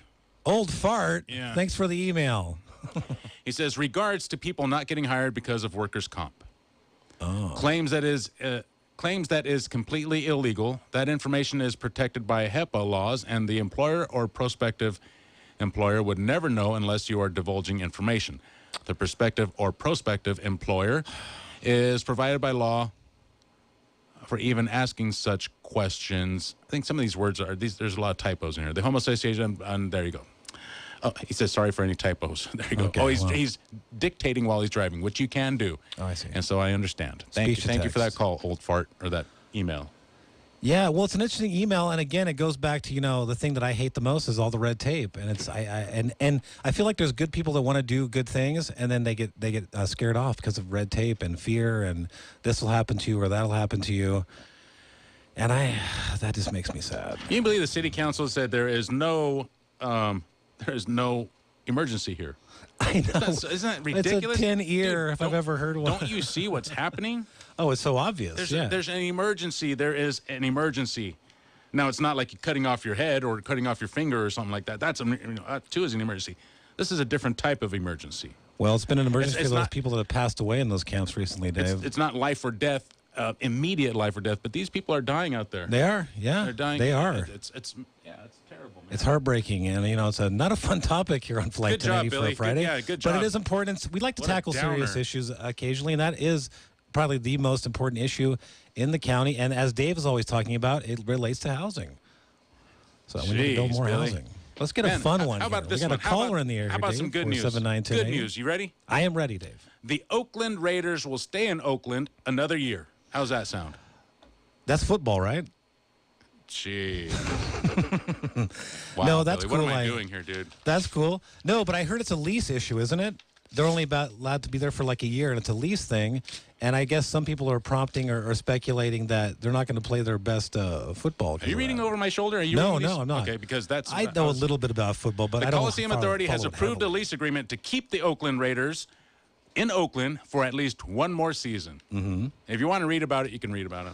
Well, I guess the fans are excited news, about it, right? If they end up getting to stay there. I mean, it is a shame that all the teams seem to be moving out of the Bay Area, to L.A. and other states. 479-1080-2185726. Oh, hey, Bruce is calling from the area where that accident allegedly happened. Bruce, what do you see going on out there? Hey, how's it going? No, it's not alleged. There's a car kind of upside down off the roadway. Okay. Wow. Southbound side, just a hair past the intersection of River and Highway 1 right there, right by the camp. Okay. And it is kind of upside down. There is a tow truck on scene. It will probably start to impede southbound traffic when they start to recover that vehicle. Maybe not, but right now it's not affecting except for just the visual. So anyway, yeah, that's what's up. All right, well, that's very interesting. Well, we appreciate that call. Thank you for the call, Bruce. 479-1080. I just got another call at 475-1080. 5 rhymes with drive. 475-1080. A nice lady say that she sees a vehicle as well stuck against a tree, and if that tree wasn't there, that car would be in the middle of the homeless camp. Wow. Holy smokes. Yikes. What do you think that means? I think that means that that we're lucky that we are not reading a story about a bunch of dead homeless people. Yeah, because the freeway does go right up there. People could have been hit and killed easily. Yeah. Yikes. Jeez. Yeah, it's not a safe place for those people to be on, Dave talking about but the city can't kick them out, which is incredible, right? The city cannot kick them out because there are no appropriate alternatives. Yes, that's what you were saying, Dave. Correct. Yeah. You were saying that, yeah. 218-5726. Steve is calling from Santa Cruz. You are in the air, Steve. Thank you for your call. Hey, Steve. So, hey, here's a good deal for you guys. Why don't you guys get the federal government to latch up on kicking people out of the forest way out in the middle of nowhere, like in the middle of nowhere, and let people go back to homesteading themselves in the forest, and we'll deal with the drug addicts as well by having counseling for these people and getting the drugs like the meth that's suddenly become somewhat legal since they legalized marijuana. The cops went, well, then meth should be legal. That's a crazy idea. I haven't heard anyone say that. Well, no, if you think about it, check it out. Here's the deal. Right now, in nationwide right now, in all the states that are legalized it except for a couple that there's no tolerance, and I agree with that. No tolerance is good. But see, for some reason, the police departments decided that people shooting up is okay. They don't do nothing about it. They just tell them to move along. I watched it downtown one time, so I know about this stuff. I seen the guy shooting up. Someone called the cops. I agree with that. The cops just said, you can't do that here. They didn't give him a ticket. They didn't send him to jail. They didn't do nothing. They just told him to move along and gave him a hard time. I understand the hard time, but they should have done more for the man than to sit there and tell him to kick rocks. So here's the issue is that we got a housing problem. See, a bunch of people used to homestead in the woods. They were called mountain men and mountain women, and you never seen them. Never ever seen them. Now they're stuck in the city, and they don't know how to live because the federal government has agreed with certain laws that they're taking and eminent domaining the land of the federal land. The state's eminent domaining the state land. You're not allowed to stay in state land anymore. You're not allowed to stay in federal land anymore. They're taking away our rights. So now we're forced into the cities altogether, and the animals are getting their homes moved into by people that have no money but credit cards that are buying houses everywhere. We got tons of houses across America that are empty. These houses should be eminent domain and given to a poor person so they have a place to live. There's so many empty houses in Santa Cruz. This homeless problem nationwide is the most disgusting thing, and no person has compassion or empathy.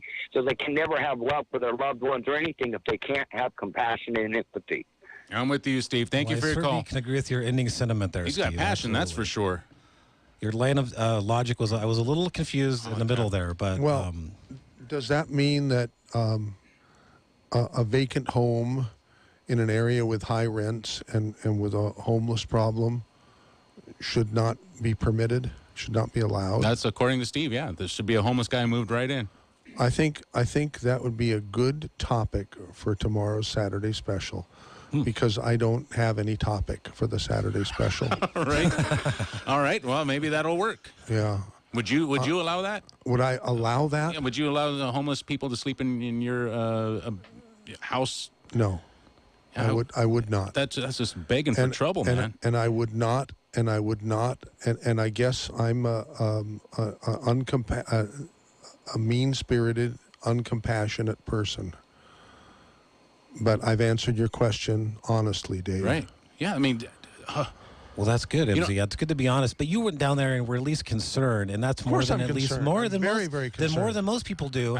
And we use this term homeless and all this, but I bet if we went down there and interviewed every single person, we'd find out probably a few people that if we put them in a situation and helped them out, they would change and transform their lives. Now, it doesn't mean everybody down there, of course, because some are going to be extremely addicted to. I would love to run. I would love to run the program tomorrow with one or more people just with cell phones down there talking to some people. Any idea who might want to do that? It's a great idea, roam around there and talk to some people. 479-1080, listening to Flight 1080 KSCO Santa Cruz. 6:35 is the time. I'm being joined by Jack Stein, Billy Army, and MZ. It is a packed house. Let's not forget Phil Deseth over there. Hey, Phil. Phil's working hard. One of the hardest working guys on this ship. That's Phil Deseth. I have a question for Phil. Can I talk to Phil real quick? If you want. Yeah, if you want to talk Phil, to you. Do you think maybe one of these days we can get some type of a voice changer recorder and make you sound like Optimus Prime and do the news? Oh, that'd be awesome. We can try. All right. That'd be awesome. Excellent. That'll be fun for a show. Or make them sound like Megatron or Starscream or Soundwave, even cooler. Soundwave is awesome. Let's see, 218-5726. Whatever happened to the vagrant law? I was just at a local grocery store, and a homeless guy said he just came here from Texas. Welcome to Santa Cruz. Hi, question. Where do people living in RVs dump their holding tanks? Does the city have a plan? That's from Steve. Well, there are places to do it located throughout the county. You can pay, or there's free places, and generally trailer parks are more than happy to cut people deals because it brings in money. Really? Oh, yeah, man. Well, I didn't know that. Yeah. All right. Thanks. 479-1080. So let's get to the phone calls. Who we got, Dave? I don't know. I hit next, and it says Nancy is calling from Santa Cruz. You're in the air. Nancy. Nancy. Hi, how are you today? Good, Nancy. Hi, Nancy. I wanted to make the audience aware of people who are on Medicare, the ones that, like myself, who are insulin dependent, and, we can die if it goes too low, we can get, there's all kinds of problems with diabetes if you don't get to test your blood a certain amount of times a day. And someone like me who's a brittle diabetic, I have to do it 6 times a day. Medicare has stopped that and said you can only do it 3 times a day, which is detrimental to our health and could kill us. And this is all new since January. Hey, Nancy, my love, would you mind just moving your phone, because this is important and I'd like people to hear. Would you mind moving the phone just a little bit away from your mouth so you don't break up? No, a lot away from like a foot How's away. That? Is that better? Much better. Yeah. Okay, I'm glad. Yeah, so here I am. I go to CVS to get my strips. The strips are what are important so you can test your blood. If you go too low, you can go into a coma. You can get heart trouble. You go too high, you can get kidney trouble. and you got to keep watch on it. Okay, I mean, I'm sorry, but I need it 6 times a day, and the doctor would fill out a certificate of medical necessity if you get declined, and now they're not even accepting that. It's just a hard rule that you can't get them for more than 3 times a day. Something to do with Congress, something to do with the president. And this is very scary, and some people are going to die. They will die if they don't get to know what their test strips. They don't get the number of test strips that they need. Some can get by with 3, but not a brittle diabetic like myself. Thank you for the call, Nancy. 479-1080-218-5726. I was calling. Did she say she needs it 6 times a day? That's a lot. That's heavy That's medication, very active. Dave. What's she talking about? 479-1080. Was she talking about medication, or was she talking about medication, something else? David? No, she was talking about testing the blood sugar. Yeah. All right. And apparently, Medicare has changed the rules so that they won't pay for testing more than 3 times a day. That's what I thought I understood. Yeah, correct. 218-5726. Judith. Hey, Judith. You're in the air. How you doing this Friday? Hi, actually, it's Alicia Cool, and Alicia. it's my understanding that you guys want to talk about homeless issues, and I'm actually the liaison for the Ross camp.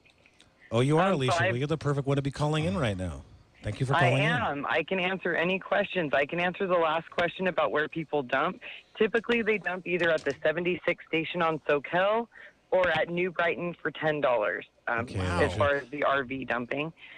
And I can take any questions that you might have. I can tell you that today we met with Susie O'Hara, the fire chief, and a couple of other people. Megan Bunch, I believe her name is, from the city of Santa Cruz. She's like the homeless outreach worker here. Mm-hmm. And we developed a safety committee within the Ross Camp Council.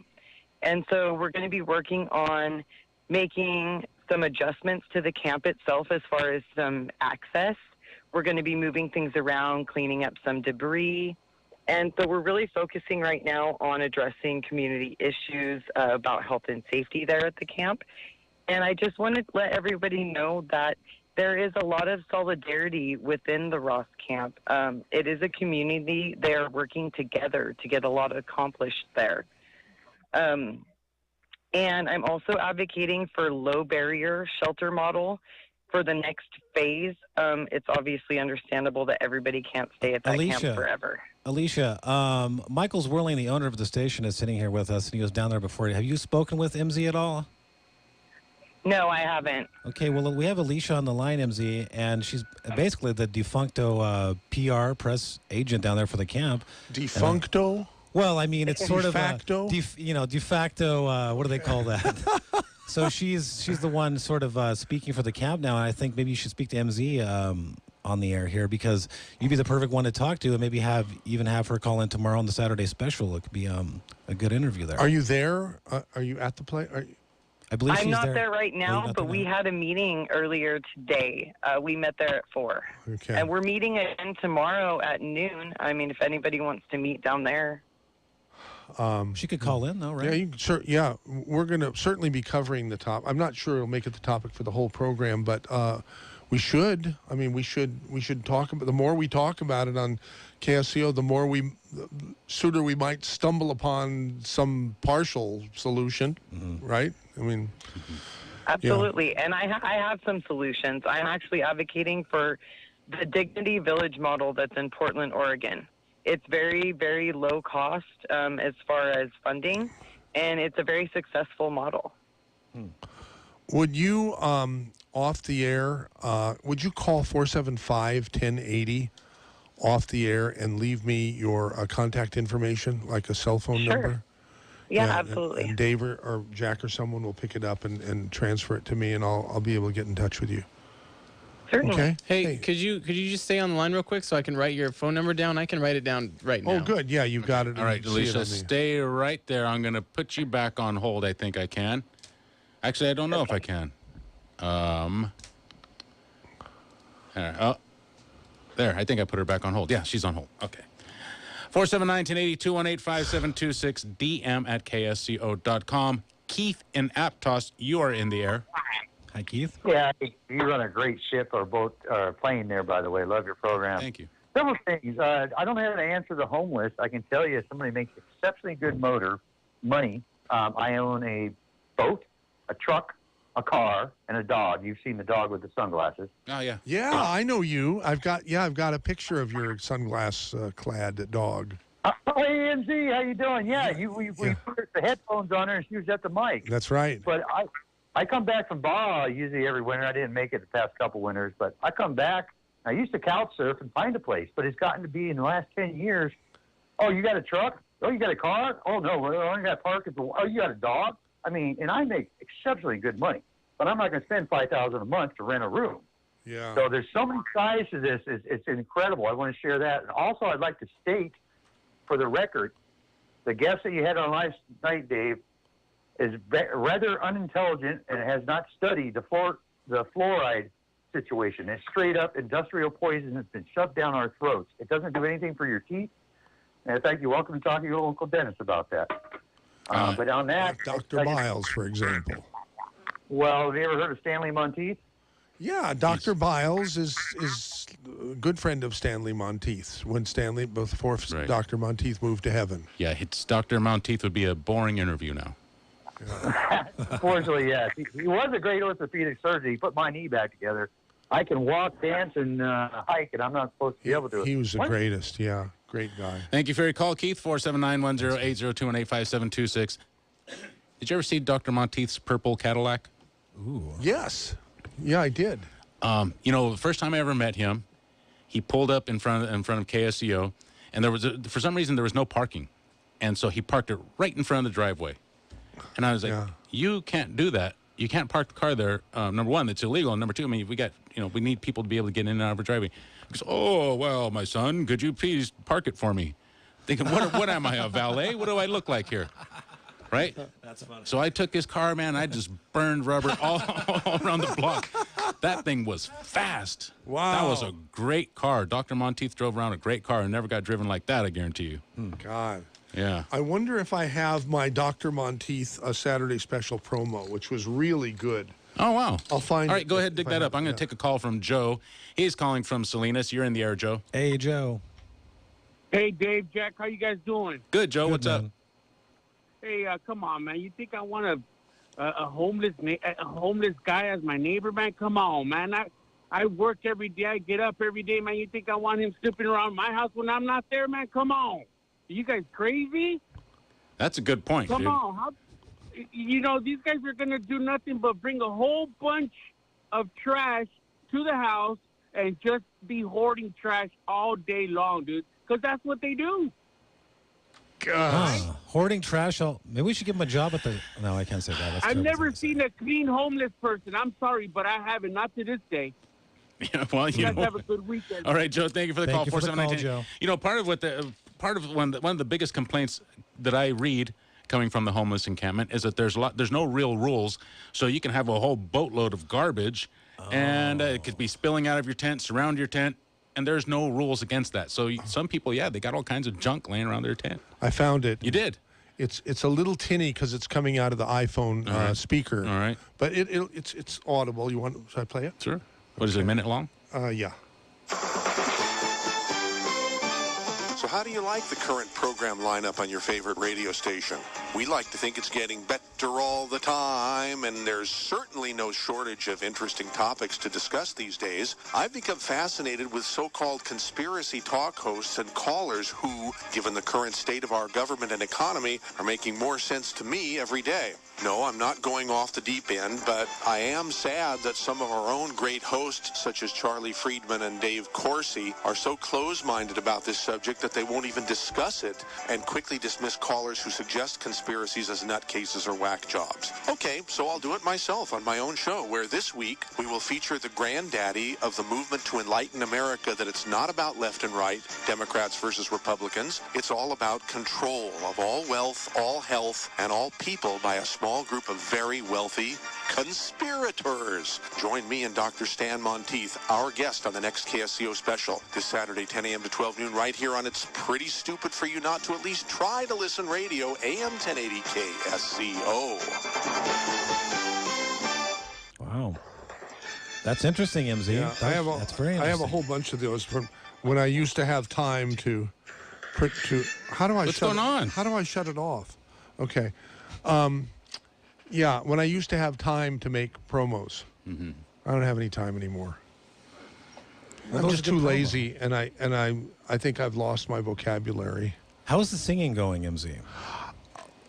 No, you don't really want to know, do you? No, I do. Dave really knows what's going to happen. He's just lit up. I really want to know, MZ, because like I said, I've been talking to my friend about coming and do some vocal exercises on the air. It is so cool that you asked that, and it's so.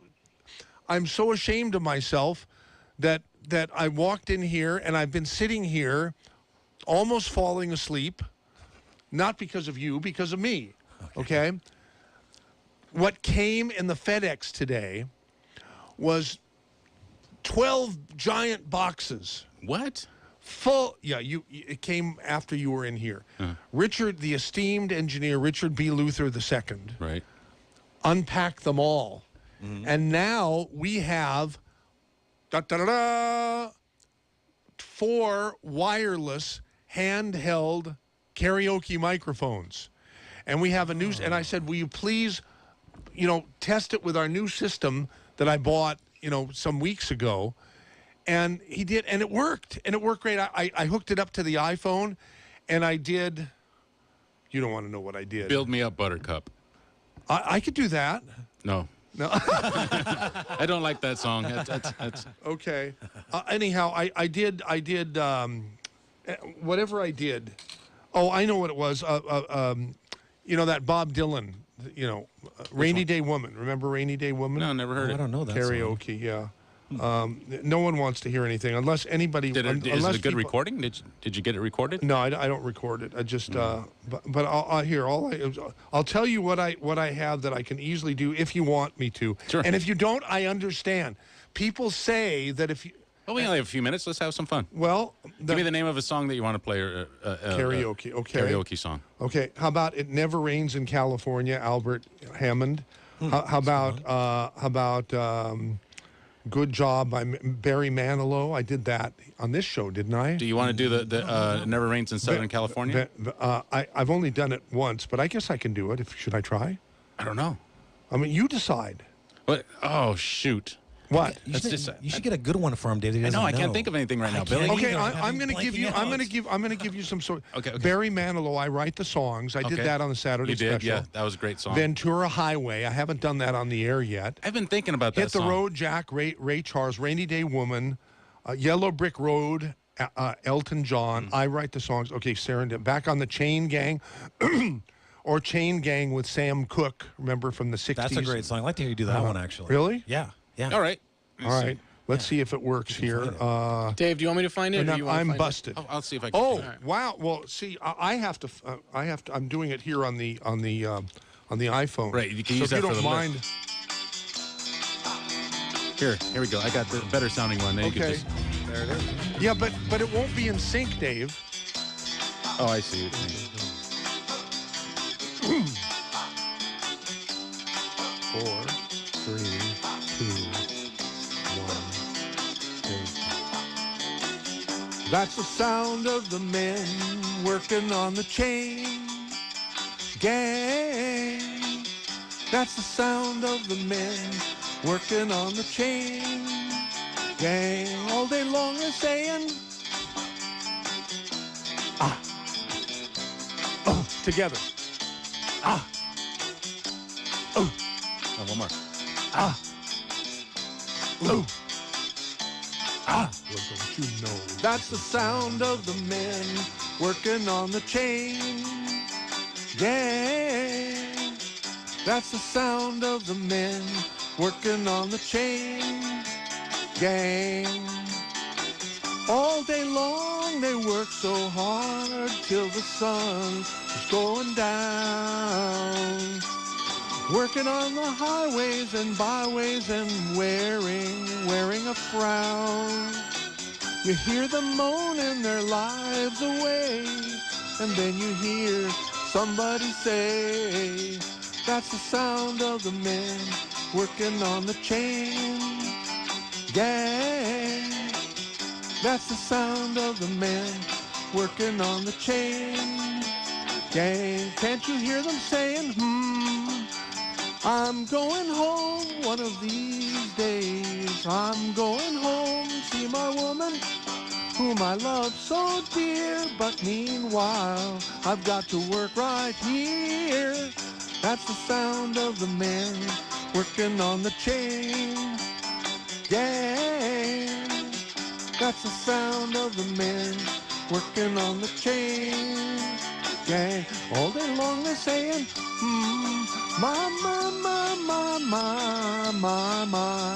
my work is so hard, give me water, I'm thirsty, my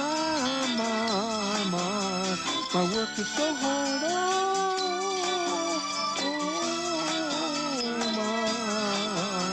my work is so hard. There you go. All right. Nice job, MZ. C minus. Excellent. Not bad. Not bad. Off the not fly bad. like that. Probably not the best song for your range. I like when you do more of the lower ones. I really like on Saturday when the Barry Manilow song you sung, you got so into that song, and I was listening. It was the best performance I've heard you do on the radio. Really? You were you were so into it and so committed to it. And I gotta say, for a second, MZ, it didn't even sound like you. Not to be insulting, but you sounded so into it. You sounded so good, man. I'm totally into it. I listen to the songs when I'm driving, between here and World Headquarters up in the city. And then every once in a while, one comes on, I say, God, I'll bet I could do that. And then I check to see if it's on YouTube with the lyrics and stuff. And, if it is, then I do it. So that was a great That was tune. a good one. Yeah, the Barry Manilow, I got excited. It was great. It was perfect for your range and everything, and you fell right into it. Like, just swimming out. Beautiful. 479-1080, 218-5726. Gray calling from Aptos. You're in the air. Hi, Gray. Gray, the other karaoke guy. You see Trees of Green? Trees of Green? Yeah. Trees of Green, red roses too. Oh, yeah, that one, of course. Yeah. Right. I was going to say, if you might enjoy yourself more if you belt it out more, but just turn down your mic a little bit more. Yeah, you said that last time, or somebody did, right? Yeah, we all look alike on the phone and the radio. So. Okay, so I was overdriving, Dave. Do you think? I think what he's saying is if you turn the microphone down, you will instinctively sing with more emphasis and therefore sound better. I use the same trick on myself. Thank you for the call, Gray. Gray, listen, before you go. Is he gone? He's gone. That's okay. All right. I'm very excited because we have these wireless microphones now, and there's 4 of them. So we can do a duet, a triet, or a quadet. Wow. We can't, and they work really well. You could do all your dance moves without getting tangled up in the microphone. Exactly. Yeah, exactly. And I don't know how to dance, but I don't know how to sing either, but I'm just doing it anyhow. Well, that doesn't stop you, right? Right. Just learn. That's the way to learn, right? Yeah, that is the way to learn, absolutely. Yeah, so. 218-5726. I feel that another text message just came. There we go. Oh.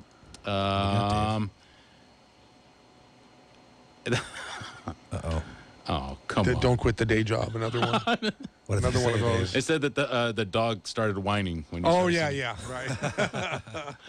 218-5726-479-1080. MZ is hanging out with us for the next 5 minutes or so. We're going to wrap up the show with MZ. So what's on the kettle for tomorrow? What's on the stove? I have no idea. You were serious? I really don't. Wow. Do we have a minute and a half for anyone who has an idea to call and I mean, we'll probably touch on the homeless thing, but I got to tell you, lately, I think I want to get away for my part of what to do on the radio. Yeah. I want to do more positive, fun things than sad, angry, political things. Yeah.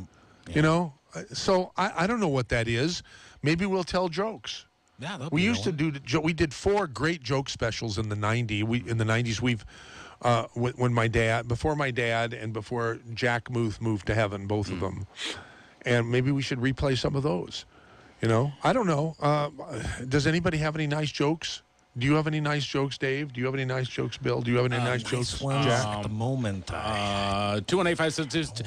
I still love MZ and his singing, says somebody. Oh, I want to know who that is. I definitely Should I give you their phone number? Yes, definitely. 831. Okay, no, not on the air, but write it down here. Write it down. So, but is it? Does it say what the gender is? No. Oh, it does not. The look well, on you his can't face tell. when You can't tell. You can't tell by the. Could be a hot woman. Could be an ugly man. I don't know. Text him back and ask, Dave. Don't people know? Don't people say who they are? Well, no, that's a nice thing about texting. It's totally anonymous. You're kidding. There's a lot of that anonymous texting. Oh, geez. I don't think that's cool. I really don't. If a person has something to say, you should have the guts to own up to who you are. I agree with you. And if you're going to insult me, Dave, or MZ on the air, please do it with your name attached. That's okay. Yeah, I agree, too. I always try to get Dave to read the negative comments on the flight, but he'll never do it. You know why? Pressure him. Well, you can edit out the, if there's any. I told you any of our audience. I've told you the lesson I learned about that, right, MZ? No. Well, if you did, I forgot. I had somebody here on the show, and we as professional radio guys, we're used to taking criticism, right? People are jerks; they say terrible things. Yes. I had somebody on here who said, "Yeah, go ahead and read them," but they, holy cow, were devastated by something. Somebody wrote something that just destroyed them for the rest of the show. I couldn't believe it, and I was like, "Wow!" So when you work in radio, you get the tougher skin, and some people are just not used to that. Man, he was not having that, boy. I'm hoping to grow a tough skin someday. You seem like you have a great tough skin there, MZ. I mean, you have the cojones. You don't want psoriasis, right? You don't want skin the cojones, a skin condition. You just want tough skin. I do want tough skin. Yeah. So now, will the wireless mics be there tomorrow and going? I think we should do a potty right now because it's daylight saving time, isn't it? Let's just keep broadcasting till midnight. Isn't it still dark? Isn't it still light out there? Outside, yes. Who wants to come to the radio to the potty patio? Tomorrow? Yes, can I? Sure. Come on, sing on the Yeah, I'd love to. On the show or afterwards? On the show, and I'll bring my friend who's the vocal coach, and we can do a little, it'll be fun. Okay. Real fun. We got 10 seconds, you guys, just enough to do a station ID and remind people to listen to KSEO tomorrow for the Saturday special. Joining me out at the Dave.